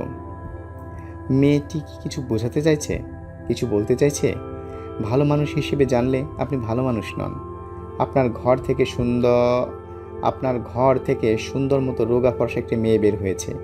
সে রাত কাটিয়েছে আপনার সঙ্গে। বেগমও তার দিকে তাকিয়ে আছে, সরল এবং ক্লান্ত চোখ। না, এই মেয়ে কিছু দেখেনি। দেখলে চোখে তার ছায়া পড়ত। হাসান বলল, আমি যাব একবার। আজ যাবেন? হ্যাঁ, আজই বিকেলে, ভিজিটিং আওয়ার্সে। আহসান চলে যাওয়ার জন্য পা বাড়ালো। বেগম ঠান্ডা গলায় বলল, আব্বা কোথায় আছেন তা তো আপনি জানেন না। আহসান থমকে দাঁড়ালো। এই কাগজের ঠিকানাটা লেখা আছে। বেগমের হাতে এক টুকরো কাগজ, সে তৈরি হয়েই এসেছে। মেয়েটি বুদ্ধিমতী। করিম সাহেব কি এই তথ্যটি জানেন? বোধহয় জানেন না। আহসান হাত বাড়িয়ে কাগজটা নিল। মেয়েটি এতক্ষণ কাগজটা লুকিয়ে রেখেছিল, হয়তো ভেবেছে আহসান নিজেই চাইবে। আচ্ছা, এখন যাই। বেগম জবাব দিল না। বাড়ির সামনে ট্রাক দাঁড়িয়ে। জলিল মিয়া বারান্দায় বসে আছে। তার হেল্পার বালতির বালতি পানি এনে ট্রাকের চাকায় ঢালছে। এই হেল্পারটিকেই বোধ হয় কুকুরে কামড়েছে। বা পায়ে পট্টি বাঁধা। সে কিছুক্ষণ পর পর থুথু ফেলছে। আগেও ফেলতো নাকি কুকুর কামড়ানোর পর ফেলছে কে জানে। জলিল বলল, আসসালামু আলাইকুম প্রফেসর সাহেব। ওয়ালাইকুম আসসালাম। ঝামেলা দেখেন না, এই বিপদের মধ্যে ট্রিপে যাওয়া লাগবে। বগুড়া। পার্টির সাথে কথাবার্তা বলা না গেলে হবে না। ও, হেল্পার হারামজাদা শরীরটাও ভালো না, ইঞ্জেকশন দেওয়া লাগবে। আপনি যান কোথায়? নিউ মার্কেটের দিকে যাব। একটু বসেন, ট্রাক নিয়ে বার হবো, নামাই দেব না আপনারে। না লাগবে না, আমাদের দেরি হইতো না। কোনো দরকার নেই, শ্যামলিতে আমার একটা কাজ আছে। ও আচ্ছা, যান তাহলে, আসসালামু আলাইকুম। আহসান রাস্তায় নেমে পড়ল। রাস্তার প্যাচ প্যাচে কাদা, ইট বিছানো রাস্তা। জায়গায় জায়গায় ইট উঠে গিয়ে গর্ত হয়েছে, পানি জমে আছে, সাবধানে পা ফেলতে হচ্ছে। প্রয়োজনের চেয়ে অনেক বেশি মনোযোগ দিয়ে সে রাস্তা দেখছে। মনে মনে সে কিছু একটা খুঁজছে, যা খুঁজছে সে তা পেয়ে গেল। রাস্তার একপাশে তাসের উপর এক পাটি স্যান্ডেল, রেবা কিংবা পারুল নামের মেয়েটির স্যান্ডেল। যাওয়ার সময় বোধ হয় বেচারির চোখে পড়েনি। লাল ফিতার নতুন স্যান্ডেল, হয়তো অল্প কিছুদিন হলো কিনেছে। আহসান লক্ষ্য করলো তার মন খারাপ লাগছে, অথচ মন খারাপ হওয়ার মতো কিছুই হয়নি। এই মেয়েটিকে এক রাতের জন্য সে আশ্রয় দিয়েছিল, রাত কেটে গেছে, সে চলে গেছে, ব্যাস ফুরিয়ে গেল। কিন্তু এখন এমন লাগছে কেন? শুধু যে এখন এমন লাগছে তাই নয়, ভোরবেলা ঘুম ভেঙে যখন দেখছে মেয়েটি চলে গিয়েছিল, তখন বুকে আচমকা একটা ধাক্কা লেগেছিল, যা সে প্রাণপণে অস্বীকার করেছে। কিন্তু কেন এরকম হচ্ছে কেন? আহসান একটা সিগারেট ধরালো। কার্যকারণ ছাড়া এই পৃথিবীতে কিছুই হয় না। সে কি কার্যকারণ ছাড়াই এক পাটি স্যান্ডেলের সামনে দাঁড়িয়ে আছে? নিশ্চয়ই না। কারণ একটি আছে, তা স্বীকার করতে তার ইচ্ছে করছে না। রেবা বা পারুল নামের মেয়েটির সঙ্গে তারিনের চেহারার খুব মিল। প্রথম দিকে চোখে পড়েনি, কিন্তু মেয়েটি যখন তারিনের শাড়ি পরে বেরোলো, তখন আহসানের গা কাঁপছিল। কি অদ্ভুত মিল, কি অসম্ভব ব্যাপার! তখন তা সে স্বীকার করেনি, রূঢ় ব্যবহারই করেছে মেয়েটির সঙ্গে। খেতে বলেছে অবশ্যই, সেই বলায় মমতা বা করুণা ছিল না, কিংবা থাকলেও তা প্রকাশ করেনি। প্রকাশ হলে ক্ষতি কী ছিল? কড়া রোদ উঠেছে, আহসান হাঁটছে অন্য মনস্ক ভঙ্গিতে। তার তেমন কোনো পরিকল্পনা নেই। কোনো একটি হোটেলে দুপুরের খাবার খেতে হবে, এই পর্যন্ত। বিকেলের জন্য আরেকটা ঝামেলা বেঁধে গেল, হাসপাতালে যেতে হবে। শ্যামলী থেকে সে একটা বাসে উঠল, প্রায় ফাঁকা বাস। বাসে চড়লেই তার কেমন জানি ঝিমুনির মতো আসে। আজ আসছে না, এত খালি সিট থাকতেও নোংরা এক বুড়ো এসে বসলো তার পাশে। বুড়োর হাতে পলিথিনের ব্যাগে কিছু ছোট মাছ, বিকট গন্ধ আসছে সেখান থেকে।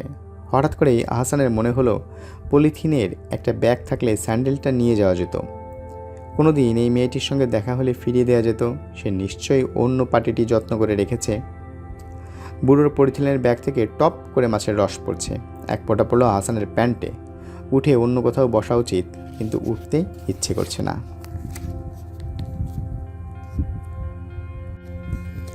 দরজা খুলে জেরিন বিরক্ত গলায় বলল, দুলাভাই, আপনি সব সময় অড আওয়াজে আসেন কেন? ছুটির দিনে 2:30টার সময় কেউ আসে? আহসান হাসল। আসুন, ভেতরে আসুন। কাঁচা ঘুম ভাঙিয়েছেন, ভীষণ রাগ লাগছে। সরি, বাসায় আর কেউ নেই? বাবা আছেন, ঘুমোচ্ছেন। মা আপনার পুত্রকে নিয়ে মেজোবার বাসায়। আপনি খেয়ে এসেছেন নিশ্চয়ই? জেরিন হাই তুলে বলল, চোখটা শুধু লেগে এসেছে এমন সময় কলিং বেল টিপলেন। এরকম অসময়ে ফকির মিসকিনরা এসে কলিং বেল টিপে ভিক্ষা চায়। বুঝলেন সাহেব? বুঝলাম। কাঁচা ঘুম ভাঙলে কি যে খারাপ লাগে। দুপুরে ঘুমার অভ্যাসটা বাদ দাও, হু হু করে মোটা হয়ে যাবে, পাত্র জুটবে না। চা খাবেন? চা করতে হবে? না, হবে না। ফ্রিজে ঠান্ডা কিছু আছে? পানি আছে, পানি দিতে পারি? তাই দাও। জেরিন পানি আনলো, সঙ্গে এক গ্লাস শরবত, 2টি হিমশীতল সন্দেশ এবং এক টুকরো কেক। ফ্রিজে যা পেয়েছি তাই নিয়ে এসেছি। কেকটা বাসি, ওটা খাবেন না। বাসি তো আনলে কেন? প্লেটের শোভা বাড়ানোর জন্য। দুলাভাই শরবত টরবত খেয়ে রেস্ট নিন, আমি ঘুমোতে চললাম, সন্ধ্যাবেলা দেখা হবে। সত্যি সত্যি যাচ্ছ নাকি? হ্যাঁ, সত্যি সত্যি যাচ্ছি। আপনার উপর 2টি দায়িত্ব। কেউ কলিং বেল টিপলে দরজা খুলবেন, টেলিফোন এলে ধরবেন এবং বলবেন বাসায় কেউ নেই, সন্ধ্যার পর ফোন করুন। আচ্ছা ঠিক আছে, তুমি যাও। রেস্ট নিতে চাইলে রেস্ট নিতে পারেন, বিছানা বিছিয়ে দিচ্ছি। আর যদি জেগে থাকতে চান, কিছু ম্যাগাজিন দিতে পারি। অমনি বলে একটা চমৎকার ম্যাগাজিন আছে, সায়েন্স ফিকশান। কিছু লাগবে না। বসে বসে ধ্যান করবেন? ঝিমুতে ইচ্ছে করছে। তুমি যাও, তোমাকে বসে থাকতে হবে না। জেরিন গেল না, কোলের উপর 2 হাত রেখে ক্লান্ত ভঙ্গিতে বসে রইল। জেরিনের সঙ্গে তারিনের কোনো মিল নেই। দুজন সম্পর্কে দুরকম, তবু এরা দুজনেই যেন বোন, তা যে কেউ ধরতে পারবে। অতি সূক্ষ্ম সাদৃশ্য। তাও বা কী করে হয়? সূক্ষ্ম সাদৃশ্য হলে চট করে এরা যে 2 বোন তা বলা যায় কি করে? জেরিনের মধ্যে এক ধরনের কাঠিন্য আছে, সে খানিকটা অহংকারী। অহংকার তার চরিত্রের সঙ্গে মানিয়ে গেছে। 4 ভাই বোনের মধ্যে জেরিন সবচেয়ে মেধাবী। মেট্রিক থেকে শুরু করে অনার্স পর্যন্ত চোখ ধাঁধানো রেজাল্ট করেছে। অনার্স প্রথম দিয়েছিল জিওগ্রাফিতে, সেটা বদলে নিয়েছে স্ট্যাটিস্টিক্স। তাও নাকি কার উপর রাগ করে, শুধু দেখানোর জন্য অঙ্কে মেয়েদের মাথা পুরুষের চেয়ে খারাপ নয়।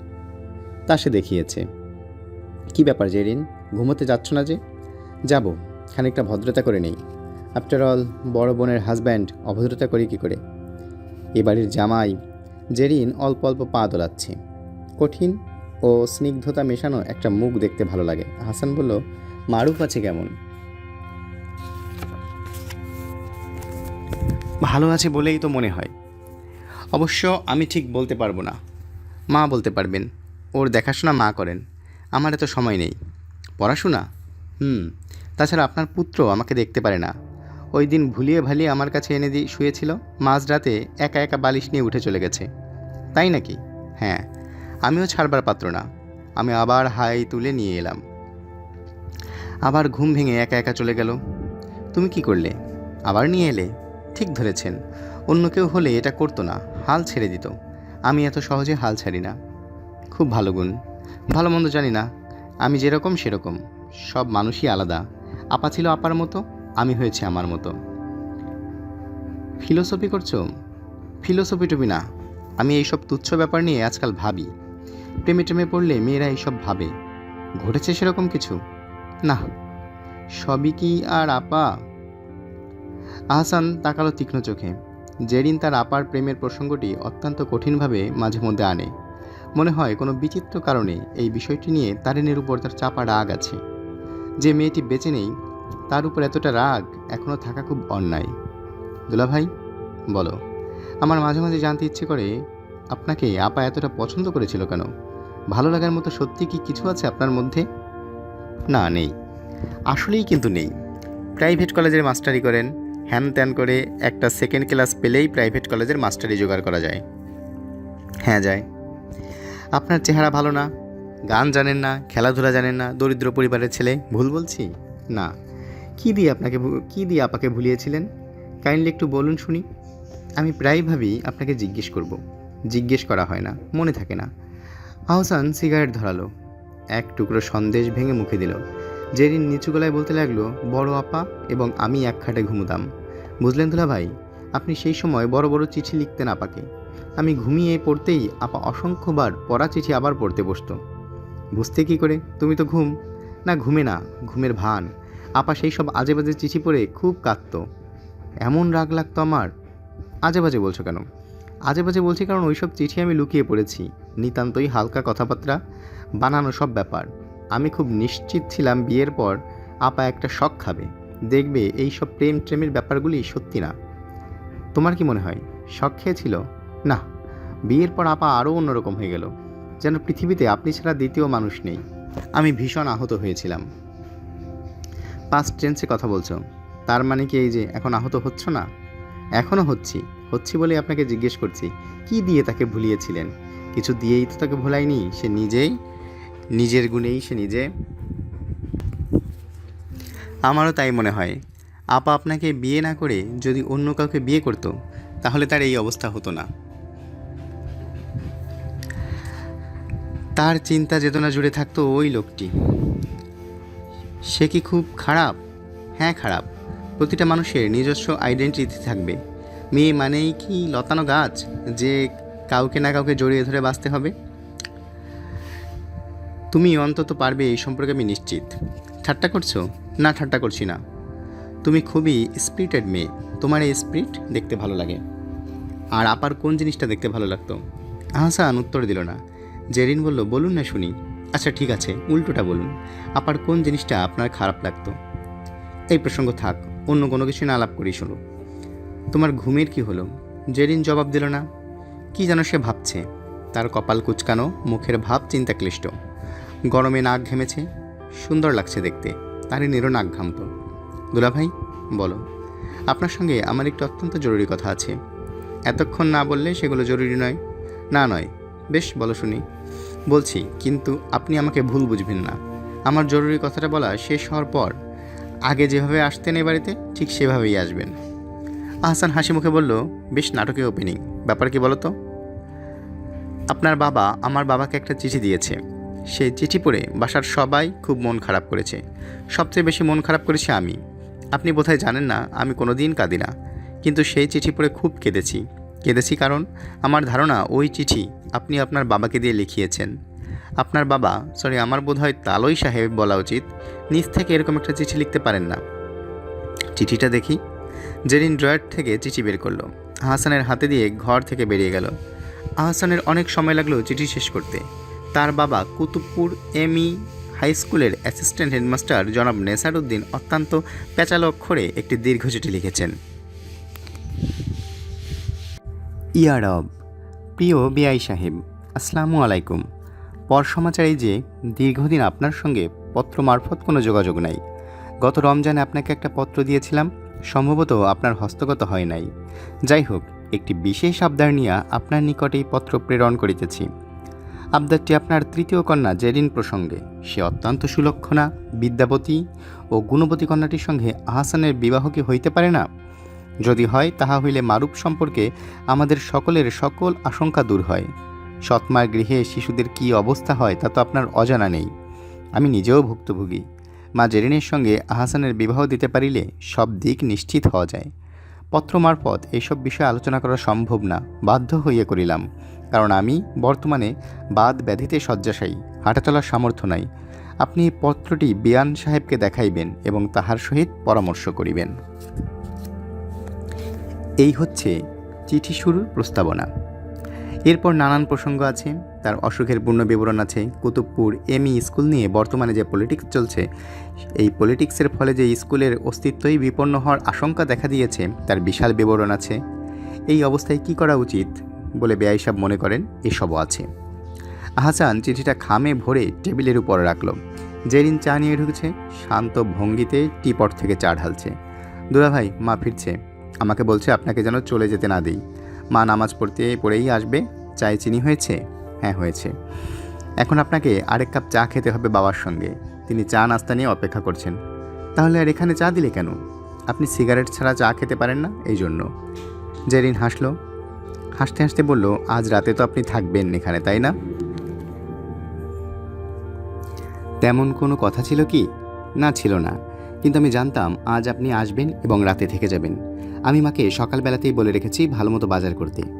আজ কি কোনো বিশেষ দিন? জেরিন তীব্র গলায় বলল, কেন প্রিন্টেড করছেন? আপনি ভালোই জানেন আজকে কোন দিন। জানেন বলে এসেছেন। গত 2 মাসে কি একবার এসেছেন এই বাড়িতে? আহসানের মুখ ফ্যাকাশে হয়ে গেল। আজ 11ই শ্রাবণ। এই দিনে 5 বছর আগে তারিনের সঙ্গে তার বিয়ে হয়েছিল। বাসর হয়েছিল এই বাড়িতেই। খুব ঝড় বৃষ্টির রাত ছিল বলে বরকনেকে যেতে দেওয়া হয়নি। যেদিন ঠান্ডা গলায় বলল, যান, বাবা বসে আছে, দেখা করে আসুন।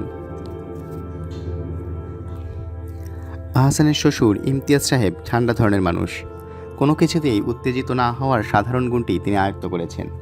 সারা জীবন জজিয়তি করে কথা না বলে শুধু শুনে যাওয়া বিষয়টি তার মজ্জাগত হয়েছে। অসম্ভব ভদ্রলোক। নিজের জামাইয়ের সঙ্গে কথা বলার সময়ও খুব লক্ষ্য রাখেন যেন কোনো সৌজন্য এবং শিষ্টতা ক্ষুণ্ণ না হয়। আহসানকে তিনি কখনো সহজভাবে নিতে পারেননি, অবশ্যই তা বুঝতে দেননি। তবে এই সব ব্যাপার বোঝা যায়। আহসানের বুঝতে অসুবিধা হয়নি।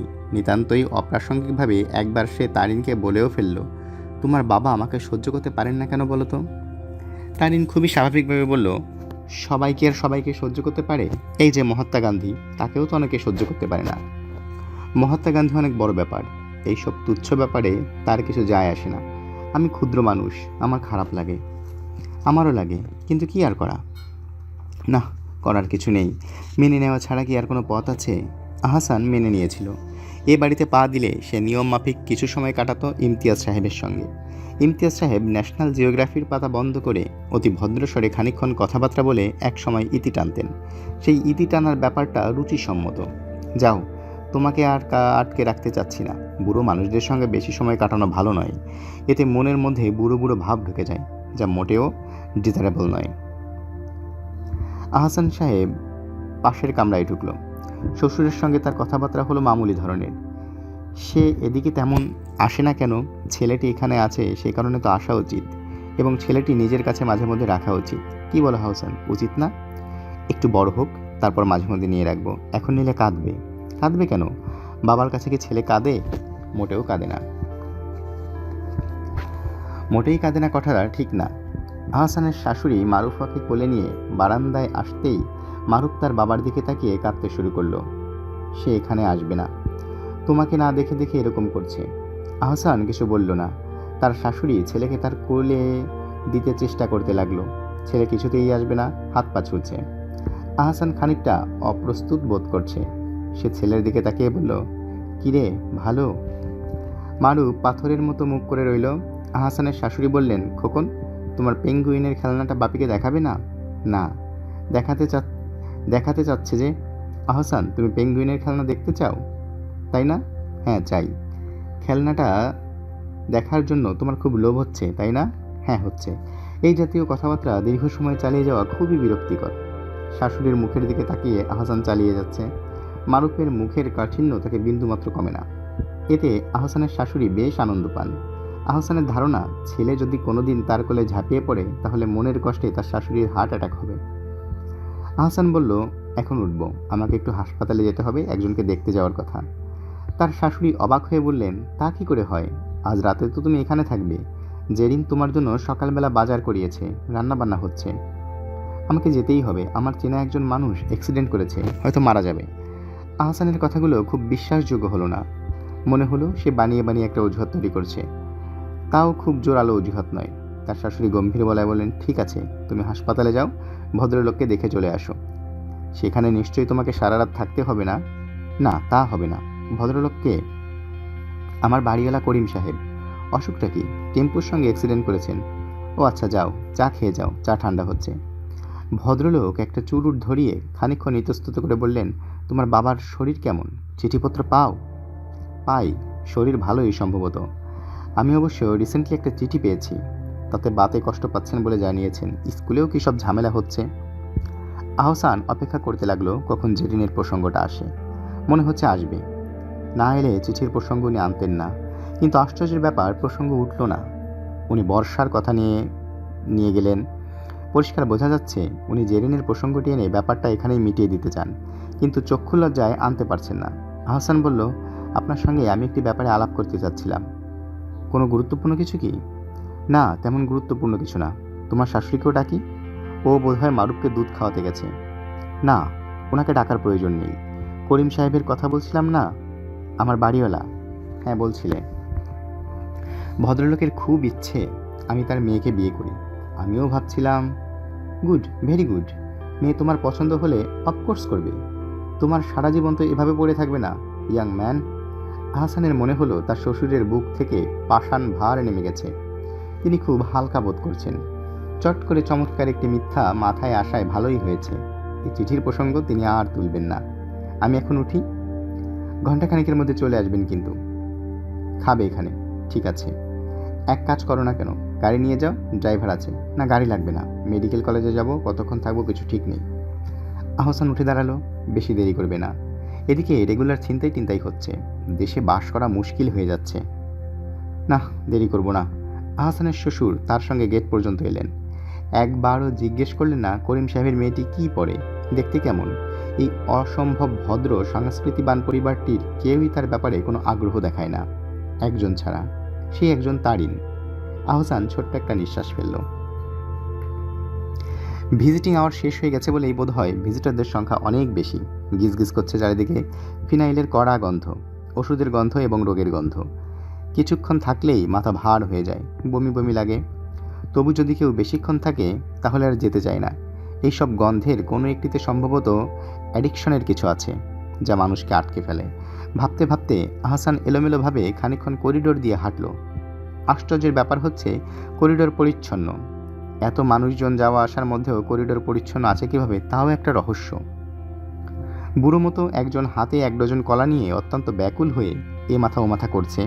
সে আহসানের সামনে থমকে দাঁড়ালো। ডাক্তার সাহেব, 14 নম্বর কোনখানে? হাসপাতালের কাউকে জিজ্ঞেস করুন, আমিও একজনকে খুঁজছি। বুড়ো আসতে লাগলো তার সঙ্গে সঙ্গে। ডাক্তারদের চেহারা কি অন্যদের থেকে আলাদা? তারিন হাসপাতালে থাকার সময়ও কয়েকবার অপরিচিত লোকজন তাকে ডাক্তার ভেবেছে। হাসপাতালের ডাক্তারেরা অসম্ভব গম্ভীর হয়ে থাকেন। অস্বাভাবিক একটা কাঠিন্য তাদের চোখে মুখে মাখানো থাকে। তারও কি তাই? বুড়ো লোকটি গভীর আগ্রহে তাকে লক্ষ্য করছে। তার কলার কাঁদি থেকে একটা কলা ছিঁড়ে পড়ে গেল। সেই কলাটা সে অন্য হাতে ধরে আছে। সে ভেবে পাচ্ছে না ডাক্তারের মতো এই লোকটা একবার সিঁড়ির এই মাথায় যাচ্ছে, একবার অন্য মাথায় যাচ্ছে কেন। সে ভয়ে ভয়ে ডাকলো, ডাক্তার সাহেব। আমি ডাক্তার না, আপনাকে তো আগেও বলেছি। আর শুনুন, আপনি আমার পিছন পিছন হাঁটছেন কেন? বুড়ো লোকটা কলার কাঁদি থেকে আরও একটা কলা ছিঁড়ে পড়ে গেল। সেই কলাটা কুড়িয়ে ভয় পাওয়া ভঙ্গিতে দূরে সরে গেল। বড় মায়া লাগলো হাসানের। মায়া ব্যাপারটা বেশ অদ্ভুত। হঠাৎ কেমন যেন কারণ ছাড়াই কঠিন হৃদয় মানুষের মধ্যে এটা জেগে ওঠে, তাকে অভিভূত করে দেয়। তারিণীর সঙ্গে পরিচয়ের সময়ও এই মায়া নামক ব্যাপারটা কাজ করেছে। সেই বিকেলে তার কিছু বলার ছিল না, কিছু করার না থাকলে শুধু হাঁটতে ইচ্ছে করে। সে প্রায় সারা বিকেলে হেঁটে ক্লান্ত হয়ে সোহরাওয়ার্দী উদ্যানের দিকে এলো। ভ্যাপসা গরম, গায়ে ঘাম চটচট করছে, অসম্ভব তৃষ্ণা পেয়েছে। বারবার মনে হচ্ছে শহরের জায়গায় জায়গায় হাইড্রেন্ট থাকলে ভালো হতো। তৃষ্ণার্ত ক্লান্ত পথচারী হাইড্রেন্ট খুলে চোখে মুখে পানি দিত, আসলা ভর্তি পানি পান করত। বাংলা একাডেমিতে কি একটা অনুষ্ঠান হচ্ছে, রবীন্দ্র বা নজরুল, এই দুই ধরনের কোনো জয়ন্তী হবে। হয়তো এই গরমে অনুষ্ঠান ঠিক জমছে না। যত লোক যাচ্ছে তার চেয়ে বেশি বেরিয়ে আসছে। আইসক্রিমওয়ালা ঘন্টা বাজিয়ে তাদের দৃষ্টি আকর্ষণ করছে।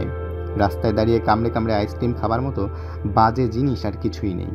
তবু আহসান একটা আইসক্রিম কিনল আর ঠিক করলো 6-7 বছরের টোকাই শ্রেণীর একটা বালিকা তার ভাইকে কোলে নিয়ে আহসানের পাশে এসে দাঁড়ালো। কড়া একটা ধমক দিতে গিয়েও ধমক দিল না। বালিকার চোখ দুটো অসম্ভব কোমল। আহসান আইসক্রিমওয়ালাকে বলল, এদের দুইজনকে 2টা আইসক্রিম দাও। কত দামের? আমারটা যেমন সেরকম দাও। আমারটার দাম কত? 8 টাকা। 8 টাকা? বলো কি, আইসক্রিমের এত দাম নাকি? চকবারের দাম বেশি, দাও ওদের তাই দাও। আইসক্রিমওয়ালা গম্ভীর মুখে 2টো আইসক্রিম বের করলো। তখন গুটি গুটি আর একটি বালক এসে উপস্থিত। কোমল চোখের মেয়েটি বলল, এ আমার ভাই, দাও এর ভাইকে আরও একটা দাও। আইসক্রিমওয়ালা বিরক্ত গলায় বলল, এত দিয়ে পার পাইতেন না, দুনিয়ার ফকিরাইয়ে বের দিব। বাচ্চা তিনটি গভীর আগ্রহে আইসক্রিম খাচ্ছে, ছোট ছোট টুকরো ভেঙে মুখে নিচ্ছে। হাসান বলল, কিরে তোদের নাম কি? বড় মেয়েটি হেসে ফেলল, যেন এমন অদ্ভুত কথা এই জন্মে সে শোনেনি। তাকে হাসতে দেখে অন্য দুজনও হাসতে লাগলো। হাসছিস কেন রে শুধু? এতে তাদের হাসি আরও বেড়ে গেল। আহসান লক্ষ্য করলো শুধু এরাই হাসছে না, হাসি মুখে আর একজন তাকিয়েছে তার দিকে। লম্বা রোগা একটি মেয়ে, বালিকাদের মতো স্নিগ্ধ মুখ, অনেক দিনের চেনা মেয়ের মতো। সে বলল, এদের সঙ্গে আপনার দেখে খুব ভাব হয়ে গেছে। আহসান কি বলবে ভেবে পেল না। মেয়েটি হাসি মুখে বলল, আপনি কি প্রায়ই এরকম করেন? না, আমার নাম তারিন। আমার বান্ধবী আজ এখানে গান গাওয়ার কথা, সে আসেনি। কি কাণ্ড দেখুন না, অথচ আমি তার জন্যই এসেছি। কত সহজ, কত স্পষ্ট ভঙ্গিতে কথা বলছে মেয়েটি, কোনো রকম জড়তা নেই, দ্বিধা নেই। আহসান খানিকক্ষণ ইতস্তত করে বলল, আপনিও কি আমাদের সঙ্গে একটা আইসক্রিম খাবেন?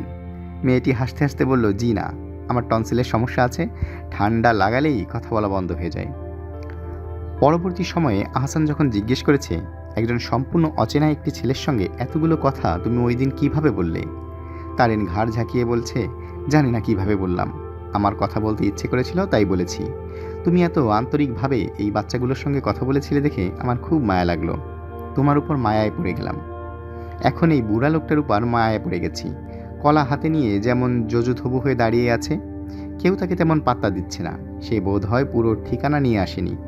আহসান এগিয়ে গেল, আসুন আপনার রোগী কোথায় বের করে দিচ্ছি। রোগীর নাম কি? মোহাম্মদ ওসমান আলী। কি হয় আপনার? আমার আপন ভাইস্তা, আদমজি মিলে কাম করে। কি কলা কিনেছেন যে সব ছিঁড়ে ছিঁড়ে পড়ে যাচ্ছে, দিন আমার কাছে কয়েকটা দিন। বুড়ো এই মানুষটি ভদ্রতায় অভিভূত হয়ে গেল। করিম সাহেব কেবিনের নম্বর 11। সাধারণত মরণাপন্ন রোগীর কেবিনের সামনে একটা জটলা লেগে থাকে, এখানে তা নেই। কেবিনের সামনের জায়গাটা একেবারে ফাঁকা। ভিড় দেখা যাচ্ছে 16 নম্বর কেবিনের সামনে।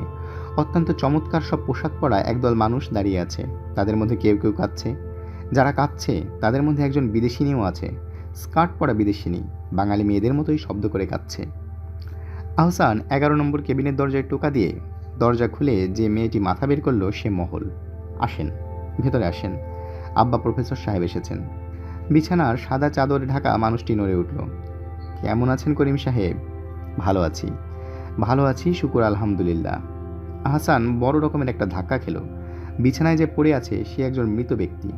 কোনো একটি অসম্ভব অলৌকিক উপায়ে সে কথা বলছে। এরকম একটি মানুষের কথা বলতে পারার কোনো কারণ নেই। মহল প্রফেসর সাহেবকে বসতে দে। আপনি কথা বলবেন না, চুপ করে থাকুন। আপনি দেখতে এসেছেন, বড় ভালো লেগেছে প্রফেসর সাহেব। আমি এদের বলতেছিলাম প্রফেসর সাহেব আসবে, না এসে পারবে না, মানুষ তো আমি চিনি, ব্যবসা করি, মানুষ চড়াই খাই, মানুষ না চিনলে চলে? প্লিজ কথা বলবেন না। প্রথম বাড়ি ভাড়া নিতে যখন আসলেন আমি বেগমের মাকে বললাম খাঁটি লোক আনছি। বেগমের মা বলল বড় বড় মেয়ে ঘরে। আমি বললাম এই ফেরেস্তা লোক, আমার মেয়েগুলোর দিকে কোনোদিন চোখ পড়বে না। কি কথা ঠিক হইল? করিম সাহেব বিজয়ীর মতো তাকালেন স্ত্রীর দিকে। বেটেখাটো মলিন মুখের মহিলাকে ঘিরে তার মেয়েরা দাঁড়িয়ে আছে। ভদ্রমহিলা বসে আছেন, সবচেয়ে ছোট মেয়েটি ঘুমিয়ে পড়েছে। মেঝেতে জায়নামাজ বিছিয়ে বেগমের দূরসম্পর্কের ফুফু খুব নিচু গলায় কোরআন শরীফ পড়ছেন। প্রফেসর সাহেব, জি বলুন। বোধহয় বাঁচব না। আমার মাকে গত রাতে বিছানার পাশে বসে থাকতে দেখলাম, পরিষ্কার দেখলাম, কোনো ভুল নেই। মরবার আগে আত্মীয় স্বজনের রুহু দেখা যায়।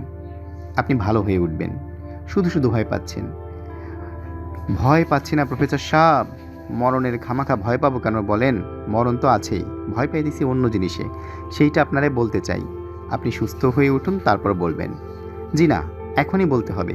আমার আর্থিক অবস্থা খুবই খারাপ। বড় বড় লোকসান দিয়ে শেষ হয়ে গেছি। বাজারে বিরাট দেনা, 10-12 লাখ টাকা দেনা। মরে গেলে মেয়েগুলোর আমার সর্বনাশ হয়ে যাবে। একটু দেখবেন, খোঁজ রাখবেন, দেখাশোনা করবে সেরকম আত্মীয় স্বজন আমার নেই। করিম সাহেব, এইসব নিয়ে চিন্তা করার এখনও সময় হয়নি। হয়েছে, সময় হয়ে গেছে। কাউরে না বলে শান্তি হবে না। আমার মেয়েগুলো বোকা, তার উপর মূর্খ। মাথার উপর কেউ না থাকলে ভেসে যাবে।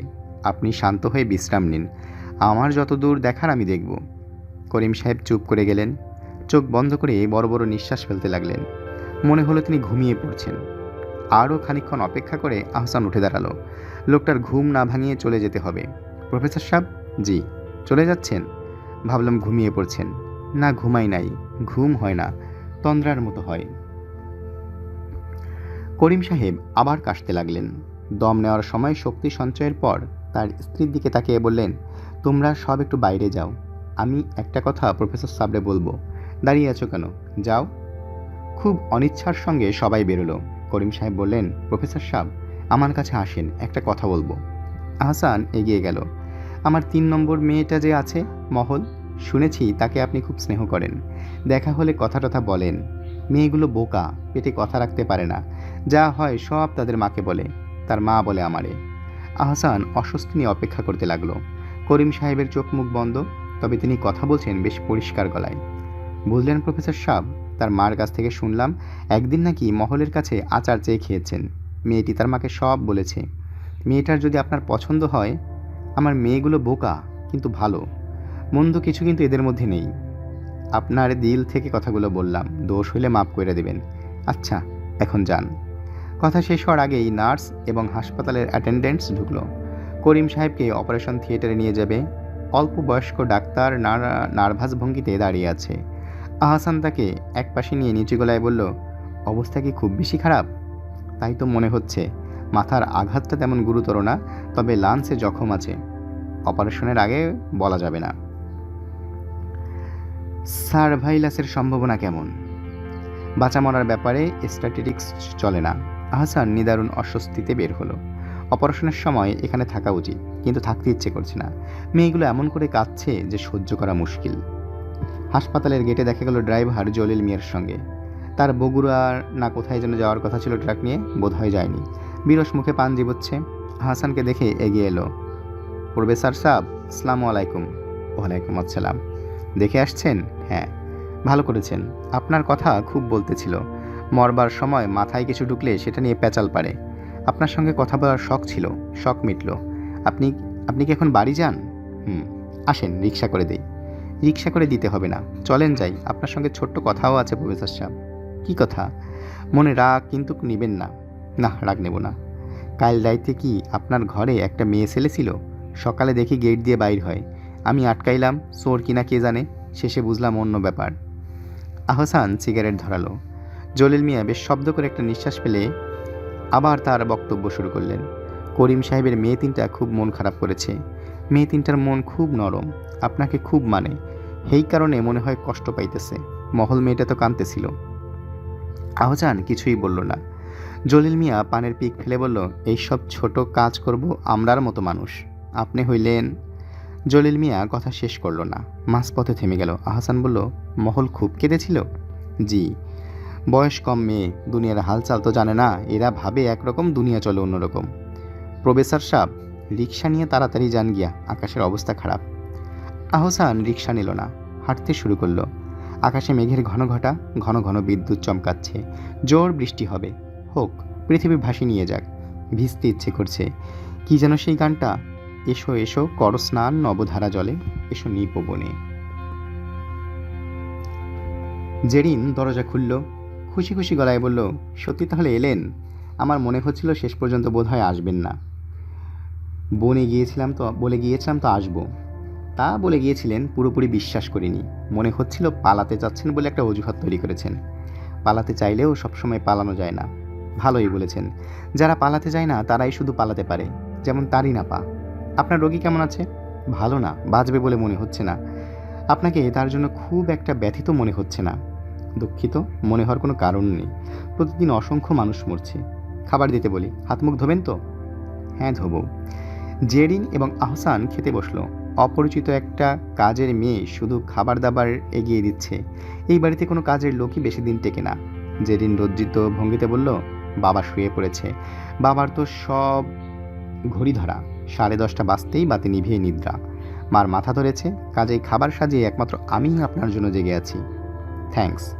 আপনি যা পছন্দ করেন সবই জোগাড় করার চেষ্টা করেছি। নিধুর মা, তুমি চলে যাও, তোমাকে আর লাগবে না। খাওয়া শেষ হলে বলবো। তখন টেবিল গোছাবে। নিধুর মা চলে গেল। আহসানের খেতে ভালো লাগছে না। টেবিলে প্রচুর আয়োজন, প্রতিটি পদই চেখে দেখতে হবে, এটা ভেবেও বিরক্ত লাগছে। খেতে কেমন হয়েছে? ভালো। আপনি যে তরকারিতে খুব ঝাল খান তা মনে ছিল না। সব তরকারি বোধ হয় আপনার কাছে একটু মিষ্টি মিষ্টি লাগছে। তুমি রেখেছ? কেন, আমি কি রাখতে জানি না? দিনরাত পড়াশোনা নিয়ে থাকো, তাই বললাম। দুলাভাই, আপনি কিন্তু কিচ্ছু খাচ্ছেন না। শরীরটা ভালো নেই জেরিন, কিছু মুখে দিতে ইচ্ছে করছে না। তুমি খাও, আমি বসে বসে দেখি। জেরিন একটু যেন অন্যমনস্ক হয়ে পড়ল। মৃদুস্বরে বলল, বাবাকে আপনি চমৎকার একটা মিথ্যা কথা বলেছেন, শ্বশুরকে খুশি করে দিলেন। মিথ্যা নাও তো হতে পারে। কোনো দিন দ্বিতীয় একটি মেয়েকে বিয়ে করব না এমন প্রতিজ্ঞা তো ছিল না। আমার মনে হয় আপনি বাবাকে মিথ্যে বলেছেন। আজকের রাতটা আপনার জন্য খুব একটা বিশেষ রাত। এই রাতে অন্য একটা মেয়েকে বিয়ের প্রসঙ্গ আপনি তুলতেই পারেন না। তুলছেন কারণ আপনি বাবাকে নিশ্চিত করতে চেয়েছেন। ঠিকই ধরেছ দুলাভাই, আপনার সঙ্গে আমি রূঢ় আচরণ করেছি। আপনি কিছু মনে করবেন না। আমি ভালো করেই জানি ওই চিঠি আপনার বাবা নিজে থেকেই লিখেছেন, সেখানে আপনার কোনো ভূমিকা নেই। জানতে যখন তখন ওই কথাগুলো কেন বললে? খুব রাগ হচ্ছিল বলে বলেছিলাম। রাগের সময় আমরা অনেক অন্যায়ের কথা বলি, বলি না? তা অবশ্য বলি। দুলাভাই, আপনি কি আমাকে খুব অপছন্দ করেন? অপছন্দ করব কেন? আমার মনে হয় করেন। আপার সঙ্গে আমার তেমন কোনো মিল নেই, এই কারণেই করেন। আহসান হেসে ফেলল। জেরিন গম্ভীর গলায় বলল, কেউ আমাকে অপছন্দ করলে আমার খুব খারাপ লাগে। আমার সবসময় ইচ্ছা করে আমাকে সবাই ভালোবাসুক। তোমার একার না, এরকম ইচ্ছা আমাদের সবারই করে। আমার একটু বেশি করে। আশ্চর্য কাণ্ড কি জানেন, আমার 23 বছর বয়স হলো, এখনও কেউ আমাকে ভালোবাসার কথাও বলেনি। এখনও তো অনেক সময় আছে, ভবিষ্যতে বলবে। যদি বলে তাহলে তো তার মুখের উপর হেসে ফেলবো। হ্যাঁ, সে সম্ভাবনা আছে। আহসান উঠে পড়ল, হাত ধুতে ধুতে বলল, এখন বাসার দিকে রওনা হব। তুমি আমার জন্য যে মমতা দেখিয়েছ তা আমি অনেক দিন মনে রাখবো। So nice of you. Zerin বিস্মিত হয়ে বলল, যাবেন মানে? কোথায় যাবেন? বাসায় যাব। কাল ক্লাস আছে, পড়া তৈরি করব। মাস্টারদের ছাত্রদের মতো পড়া তৈরি করতে হয়। আপনাদের পুরনো বাসর ঘর এত কষ্ট করে সাজিয়ে রাখলাম, আর আপনি চলে যাবেন? এইসব ছেলে মানুষের বয়স কি এখন আছে? গল্প উপন্যাসে এইসব মানায়। শূন্য বাসর ঘরে নায়ক ঢুকবে, পুরনো স্মৃতি মনে পড়বে, সবই আছে, শুধু সে নেই। বালিশের পাশে বাসি ফুলের মালা, বিছানায় স্মৃতিভূম চুলের কাটা। দুলাভাই, আপনি কিন্তু যেতে পারবেন না। আপনি চলে গেলে আমার খারাপ লাগবে, খুবই খারাপ লাগবে। খারাপ লাগবে কেন? দুপুরে আপনার সঙ্গে জঘন্যতম ব্যবহার করেছি, এই জন্য খারাপ লাগবে। এসব নিয়ে আমি মাথা ঘামাচ্ছি না জেরিন। আমি জানি আপনি মাথা ঘামাচ্ছেন না, কারণ আমাকে আপনি খুবই তুচ্ছ জ্ঞান করেন। আমি একটা মন্দ কথা বললেও আপনার কিছু যায় আসে না। এক জিনিস নিয়ে তর্ক করতে ভালো লাগছে না। ঠিক আছে, তুমি খুবই তুচ্ছ, দয়া করে 1 কাপ চা দাও, খেয়ে চলে যাব, ঝড় বৃষ্টি হবে। জেরিন গম্ভীর মুখে চা বানিয়ে আনলো এবং খুবই হালকা গলায় বলল, আপনি আপনার বাড়িওয়ালার এই মেয়েটিকে বিয়ে করবেন বলে ঠিক করেছিলেন, তার নাম কি মহল? আহসান চমকে উঠে বলল, ওদের নাম জানো তুমি? হ্যাঁ জানি। কি করে জানো? আপনার খোঁজে একবার গিয়েছিলাম, তখন আলাপ হয়েছে। কই, আমি তো কিছু জানি না। ওরা তো আমাকে কিছু বলেনি। অবশ্যই এমনিতেও ওদের সঙ্গে আমার কোনো কথাবার্তা হয় না। মেয়েগুলো খুব লাজুক। লাজুক কিনা জানি না, তবে মাথায় সিট আছে। একদিন নিউ মার্কেটে ওদের সঙ্গে দেখা, 3 বোন একসঙ্গে ওজনের যন্ত্রে দাঁড়িয়ে ওজন নিচ্ছে। 3 জনের একসঙ্গে ওজন নেওয়ার পেছনের যুক্তিটা কি বলুন তো? আহসান শব্দ করে হেসে উঠল। জেরিন বলল, আপনি কি জানেন এই মেয়ে 3টা আপনাকে খুব পছন্দ করে, বিশেষ করে মহল মেয়েটি। কি করে বুঝলে? ওর বড় 2 বোন আমার সামনে সব নিয়ে মহলকে খেপাতে লাগলো। শেষে সেই মেয়ে কেঁদে টেঁদে অস্থির। আচ্ছা দুলা ভাই, আপার সঙ্গে কি মহল মেয়েটির কোনো মিল আছে? না, কোনো মিল নেই। তাহলে ওই মেয়েটিকে এত পছন্দ করেন আর আমাকে এত অপছন্দ করেন কেন? আমার সঙ্গে তো আপার খুব মিল। ভালো করে দেখুন, আমি কি দেখতে অবিকল আপার মতো না? না, আপার মতো হলে বোধ হয় এখানে থেকে যেতে রাজি হতেন। বোধ হয়। উঠি জেরিন, তুমি কি আমাকে একটা ছাতা এনে দিতে পারো? মনে হচ্ছে পারি। জেরিন ছাতা এনে দিল। অস্বাভাবিক কোমল স্বরে বলল, দুপুরের ঘটনার জন্য আমি খুবই লজ্জিত, কিছু মনে করবেন না। আমি কিছুই মনে করিনি। যাওয়ার আগে শুধু একটা কথা বলে যান, আপার কোন জিনিসটা আপনার কাছে সব থেকে খারাপ লাগতো? আগেও প্রশ্ন করেছিলাম, জবাব দেননি। তোমার আপার সঙ্গে মাত্র 13 মাস সময় কাটিয়েছি। প্রচণ্ড একটা সুখের মধ্যে সময় কেটেছে। খারাপ কিছুই চোখে পড়বে কিভাবে? আপা খুবই ভাগ্যবতী।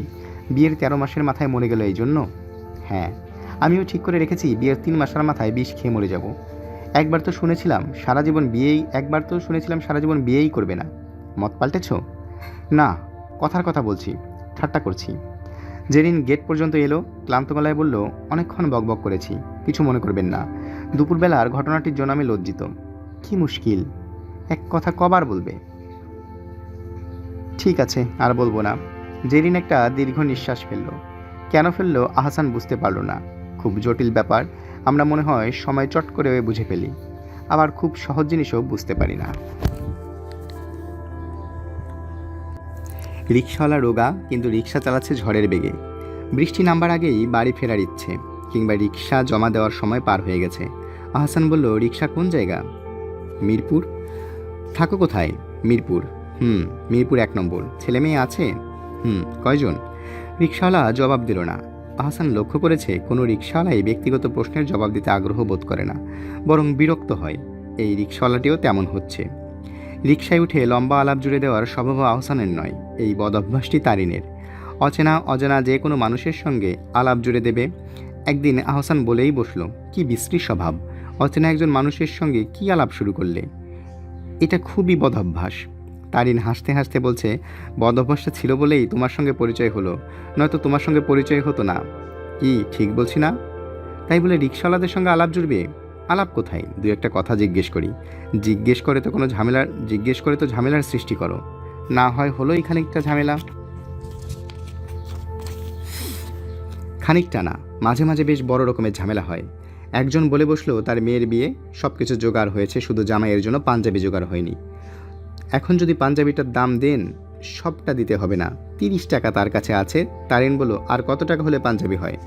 50 টাকা আপা। 50 হলেই হয়? আহসান এই সময় ইংরেজিতে বলল, একটা কথাও বিশ্বাস করবে না, ডাহা মিথ্যা কথা বলছে। সত্যি তো হতে পারে, বেনিফিট অফ ডাউট বলে একটা কথা আছে। ওটা হচ্ছে আদালতের কথা, এটা আদালত না। আদালত না হলেও আমার মনে হয় লোকটা সত্যি বলছে। আমি 1000 টাকা বাজি রাখতে পারি লোকটা মিথ্যা কথা বলছে। তারিন কয়েক মুহূর্ত চুপ থেকে বলছে, এক কাজ করলে কেমন হয়? চলো রিকশাওয়ালাকে বলি আমাদের তার বাড়িতে নিয়ে যেতে, সরেজমিনে গিয়ে দেখা যাক সত্যি সত্যি তার মেয়ের বিয়ে হচ্ছে কিনা। তুমি কি পাগল হয়ে গেলে নাকি? পাগলের কি আছে, একটা অ্যাডভেঞ্চার। অসম্ভব। তার চেয়ে তুমি ওকে 50 টাকা দিয়ে দাও, ঝামেলা চুকে যাক। না না, চলো ওর বাসায় যাই। ইংরেজি কথাবার্তা বন্ধ করে তারিন এবার পরিষ্কার বাংলায় বলল, এই রিকশা, চলো তোমার বাড়ি যাব, দেখব তোমার মেয়ের বিয়ে হচ্ছে কিনা। রিকশাওয়ালা অবাক হয়ে রিকশা থামালো, নিচু গলায় বলল, সত্যি যাইবেন? হ্যাঁ। কোথায় তোমার বাসা? সোবানবাগ। চলো সোবানবাগে। সত্যি যাইবেন? হ্যাঁ যাব। আহসান বলল, ফর গড শেক, এখন আমরা একটা কাজে যাচ্ছি তারিন। তেমন কোনো জরুরি কাজ না, ঘণ্টাখানেক পড়ে গেলেও ক্ষতি হবে না। এই রিকশা, চলো। রিকশাওয়ালা গামছা দিয়ে গায়ের ঘাম মুছতে লাগলো। আহসান বলল, এই দেখো সে যেতে চাচ্ছে না, তার মানে পুরো ব্যাপারটাই বানানো। ও বিয়েই করেনি, ওর মেয়ে আসবে কোত্থেকে? কিন্তু আশ্চর্যের ব্যাপার, বিয়ে সত্যি সত্যি হচ্ছিল। 13-14 বছরের একটা মেয়ে সেজেগুজে বসে আছে, কাগজের চেইন দিয়ে ঘর সাজানো, 2টো কলাগাছ পুঁতে গেট। শুধু পাঞ্জাবি টাকা নয়, মেয়েটির জন্য একটি শাড়ি, মাইক ভাড়া করবার জন্য 200 টাকা দিয়ে তারিন ঘোষণা করলো বিয়ে না হওয়া পর্যন্ত সে এখানে থাকবে। আহসান রাগী গলায় বলল, তার কোনো দরকার আছে? আছে। এই লোকটিকে আমি অন্যায়ভাবে সন্দেহ করেছি। আমার খুব মন খারাপ লাগছে। তাছাড়া বেচারা তার মেয়ের বিয়ের দিনও রিক্সা চালাচ্ছে। আমার মনটা ভেঙে গেছে। আমার খুবই কষ্ট হচ্ছে। তুমি বুঝতে পারবে না। ছোটোখাটো জিনিস আমাকে খুব কষ্ট দেয়। সত্যি সত্যি তুমি থাকবে? হ্যাঁ থাকবো। তুমি এক কাজ করো, তুমি চলে যাও। আহসান যেতে পারেনি। সে থেকে গেল এবং অবাক হয়ে লক্ষ্য করল, মেয়ের বিদায়ের সময় যখন চারিদিকে কান্নাকাটির মাতম উঠল, তখন তারিন আড়ালে সরে গেল। কারণ তার চোখ দিয়ে ক্রমাগত পানি পড়ছে। সে প্রাণপণ চেষ্টা করছে যেন কেউ তা না দেখে ফেলে। অনেকদিন পর ওই রিক্সাওয়ালাটির সঙ্গে আহসানের দেখা হয়েছিল। আহসান চিনতে পারেনি। লোকটির চেহারা বদল হয়ে গেছে, দাড়ি রেখেছে, শরীর হয়েছে আরও দুর্বল। রিক্সা এখন প্রায় টানতেই পারে না। সে ক্লান্ত গলায় বলল, স্যার ভালো আছেন? আমারে চিনছেন? না। আমার মাইয়ার বিয়ে দিলেন আপনারা? ও আচ্ছা, তোমার মেয়ে ভালো আছে? জি না, মাইয়াটা মারা গেছে। আহসান চুপ হয়ে গেল। রিক্সাওয়ালা বলল, আম্মা কেমন আছেন? আমার স্ত্রীর কথা বলছো? সেও মারা গেছে। বাচ্চা হতে গিয়ে মারা গেছে। বেশি দিন হয়নি, মাস 6 হলো। রিক্সাওয়ালা রাস্তার পাশে রিক্সা থামালো। তারপর সমস্ত পথচারীদের হকচকিয়ে করে হাউমাউ করে কাঁদতে শুরু করলো। এই তীব্র আবেগের ভগ্নাংশ হয়তো তারিনের জন্য, বাকি সবটা তার কন্যার শোক। তারিনের মৃত্যুর পর একবারও আহসান কাঁদেনি, চোখ ভিজে ওঠেনি কখনো। মানুষ বড় আশ্চর্য প্রাণী। তারিনের কথা আজকাল মনেও পড়ে না। চোখ বন্ধ করে চেহারা মনে করতে চাইলেও লাভ হয় না। চেহারা মনে পড়ে না। ফর্সা রোগা লম্বা একটি মেয়ে, যে বেশিরভাগ সময় চুল ছাড়া রাখে এবং সেই চুলে দু চোখের খানিকটা ঢাকা পড়ে থাকে, তার সত্যিকারের চেহারাটা কেমন? ছবির সঙ্গেও তার চেহারাটা ঠিক মিলানো যায় না। সব সময় মনে হয় তারিন অন্যরকম ছিল। ছবিতে চেহারা আসেনি। হাসপাতালে যাওয়ার আগে হঠাৎ একদিন বলল, কেন জানি মনে হচ্ছে হাসপাতাল থেকে আমি আর ফিরে আসব না। It is a one way journey. Ahsan হাসতে হাসতে বলেছে, প্রতিটি প্রেগনেন্ট মেয়ে যখন হাসপাতালে যায় তখন তার এমন কথা মনে হয়। সে ঠিকই ফিরে আসে। ধরো যদি না আসি, তখন কি হবে? কি হবে বলতে কি মিন করছো? তোমার খুব নিঃসঙ্গ লাগবে না? লাগারই তো কথা। বিয়ে তো করবে না? এখন কি করে বলি, সময় আসুক। বিপত্তিক মানুষ খুব তাড়াতাড়ি বিয়ে করে। এরা নিঃসঙ্গ বোধ করে, সেজন্যই করে। এতে এদের কোনো দোষ নেই। আমি বিয়ে করলে তোমার কোনো আপত্তি হবে না? তারিন সহস্বরে বলল, না, আপত্তি হবে কেন? তবে একটা কথা বলে মন দিয়ে শোনো। তোমার ভালোর জন্যই বলছি। কিছুদিন অপেক্ষা করবে। কিসের জন্য অপেক্ষা? মনে করো চট করে তুমি বিয়ে করে ফেললে, নতুন একটি মেয়ে এলো, অথচ তখনও আমার কথা তোমার পুরোপুরি মনে আছে। তুমি সারাক্ষণ আমার সঙ্গে মেয়েটির তুলনা করবে। নিজে কষ্ট পাবে, মেয়েটিকেও কষ্ট দেবে। কাজেই তোমার উচিত হবে বেশ কিছুদিন অপেক্ষা করা। আহসান হাসতে হাসতে বলল, কতদিন? তুমি চোখ বন্ধ করে আমার মুখ কল্পনা করার চেষ্টা করবে। যেদিন দেখবে আর কল্পনা করতে পারছো না, সেদিন তোমার মুক্তি। তারিনের মৃত্যুর 1 সপ্তাহ পর আহসান তার মুখ কল্পনা করতে চেষ্টা করলো, পারল না। অসহ্য কষ্টে সারা রাত জেগে রইল। মানুষ বড় বিচিত্র প্রাণী। তারিন শুধু নিজেই চলে যায়নি, সব কিছু সঙ্গে নিয়ে গেছে। এমন করলো কেন সে? তারিন মারা গিয়েছিল রক্তক্ষরণজনিত কারণে। আধুনিক চিকিৎসা বিজ্ঞান রক্তপাত বন্ধের জন্য কিছুই করতে পারল না। 3 দিনে 7 বার রক্ত দেওয়া হলো। 8ম বারের বার তারিন বলল, আর না, বাদ দিন। আমার ছেলেকে আমার পাশে শুয়ে দিন, আর ছেলের বাবাকে একটু আসতে বলুন। আহসান পাশে এসে বসলো। তারিন মৃদু গলায় বলল, কি হচ্ছে বুঝতে পারছো? কিচ্ছু হচ্ছে না। তুমি সুস্থ হয়ে বাসায় যাবে। যেতে পারলে মন্দ হতো না। তুমি এখন আর আমার সামনে থেকে নড়বে না। হাত ধরে বসে থাকো। লজ্জা লাগছে না তো আবার? না, লজ্জা লাগছে না। তারিন ফিসফিস করে বলল, since there is no help, come let us kiss and say goodbye. কী সব বাজে বাজে কথা বলছো? ঠাট্টা করছি। মরতে বসেছি বলে কি ঠাট্টাও করতে পারবো না? তোমাকে ভয় দেখানোর চেষ্টা করছি। তারিন সুস্থ স্বাভাবিক মানুষের মতো খিলখিল করে হেসে উঠল। সতেজ প্রাণময় হাসি। সে মারা গেল তার মাত্র 4 ঘন্টা পর। মৃত্যুর সময় তার জ্ঞান ছিল না। থাকলে হয়তো তখনও মজার কিছু বলার চেষ্টা করত। বেঁচে থাকাটা তার জন্য খুবই সুখের ব্যাপার ছিল বলেই বোধ হয় সে বেঁচে থাকতে পারল না। রিক্সা আদাবর পর্যন্ত ঠিক করা, কিন্তু আহসান শ্যামলীতে নেমে পড়ল। 7 টাকা ভাড়া ঠিক করা ছিল, সে 10 টাকা দিল। কোমল স্বরে বলল, ভাঙতি ফেরত দিতে হবে না। রিক্সাওয়ালা অবাক হয়ে তাকাচ্ছে। আহসান বলল, বৃষ্টি হবে মনে হচ্ছে। জি স্যার। তোমার রিক্সা জমার টাইম হয়ে গেছে বোধ হয়। জি স্যার। যাও, তাহলে আর দেরি করো না। দেরি করলে ঝড় বৃষ্টির মধ্যে পড়ে যাবে। রিক্সাওয়ালা থেমে থেমে বলল, আপনি আমার ছেলেপুলে কয়জন জিগাইছিলেন? আমার 2 পোলা। ভালো, খুব ভালো। বড় পোলারে স্কুলে দিছি, খুব ভালো করেছো। তাইলে স্যার যাই, সালাম আলাইকুম। ওয়ালাইকুম আসসালাম।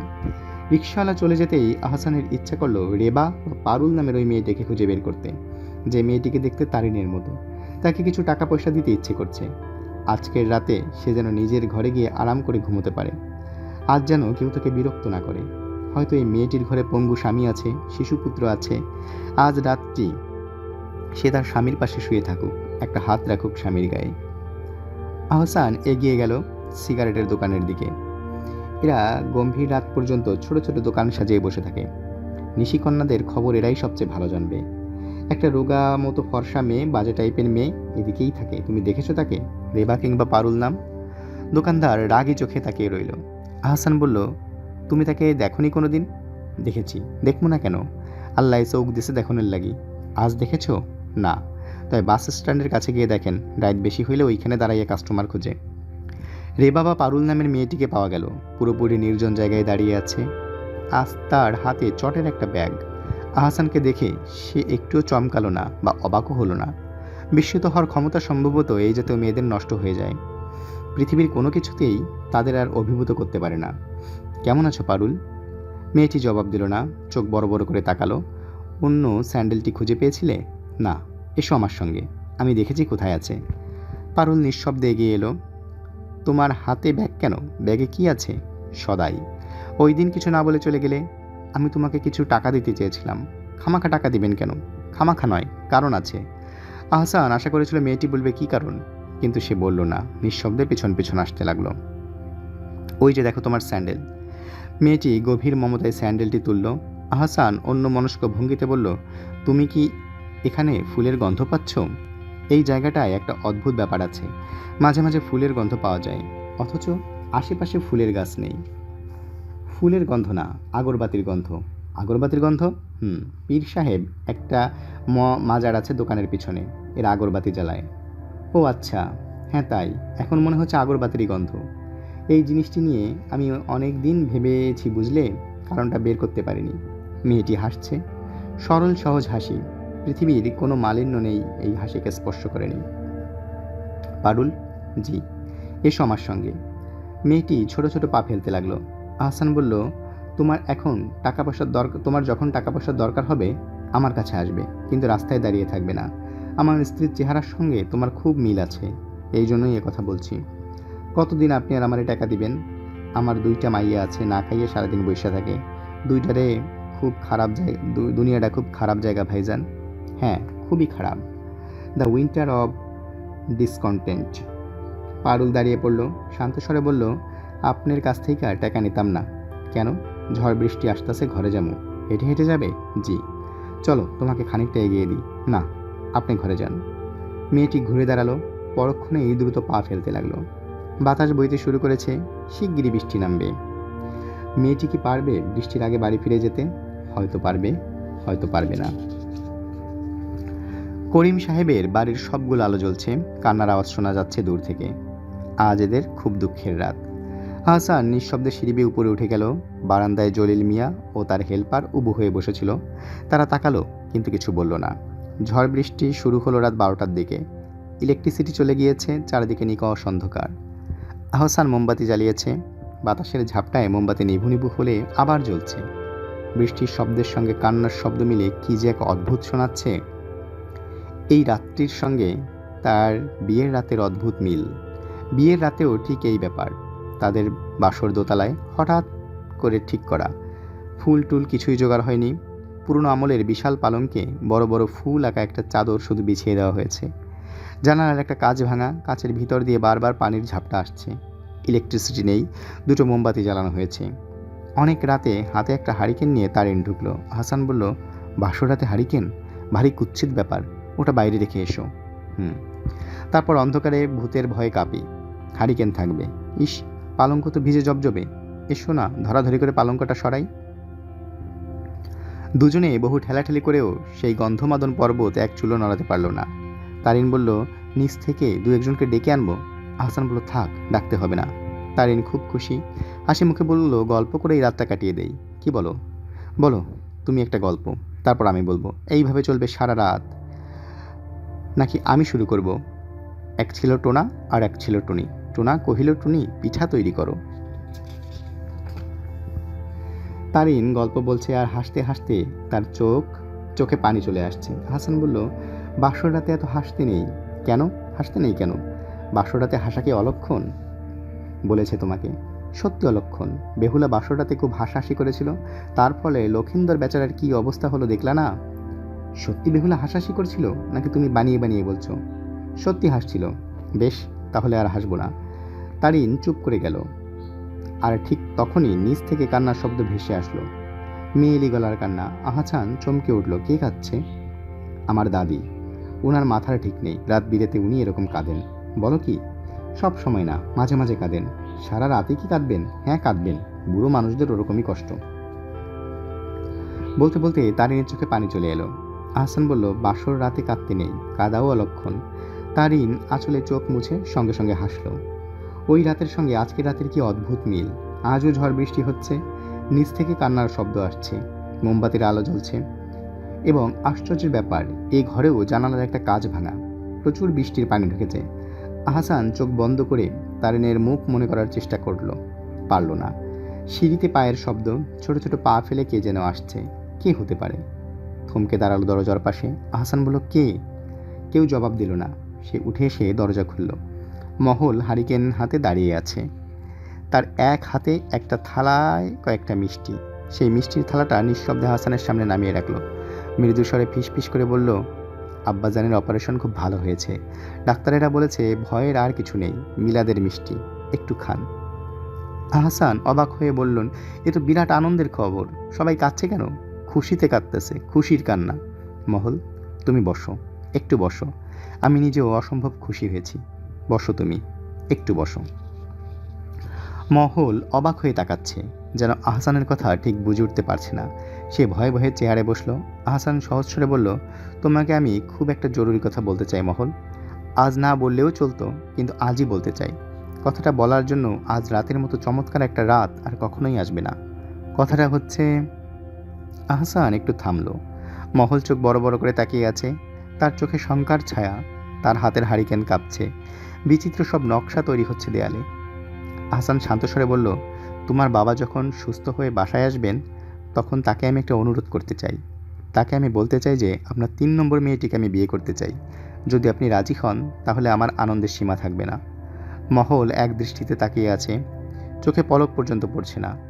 আহসান হাসি হাসি মুখে বলল, তোমারও রাজি হওয়া না হওয়ার একটা প্রশ্ন আছে, তাই না? তুমি যদি রাজি থাকো তাহলে আমার জন্য খুব চমৎকার 1 কাপ চা বানিয়ে নিয়ে এসো। খুব চায়ের তৃষ্ণা হচ্ছে। অনেকক্ষণ কেটে গেল, মহল আসছে না। বাইরে তুমুল বর্ষণ হচ্ছে। আহসান তখন প্রায় নিশ্চিত যে মহল আসবে না। তখনই চুরির শব্দ পাওয়া গেল।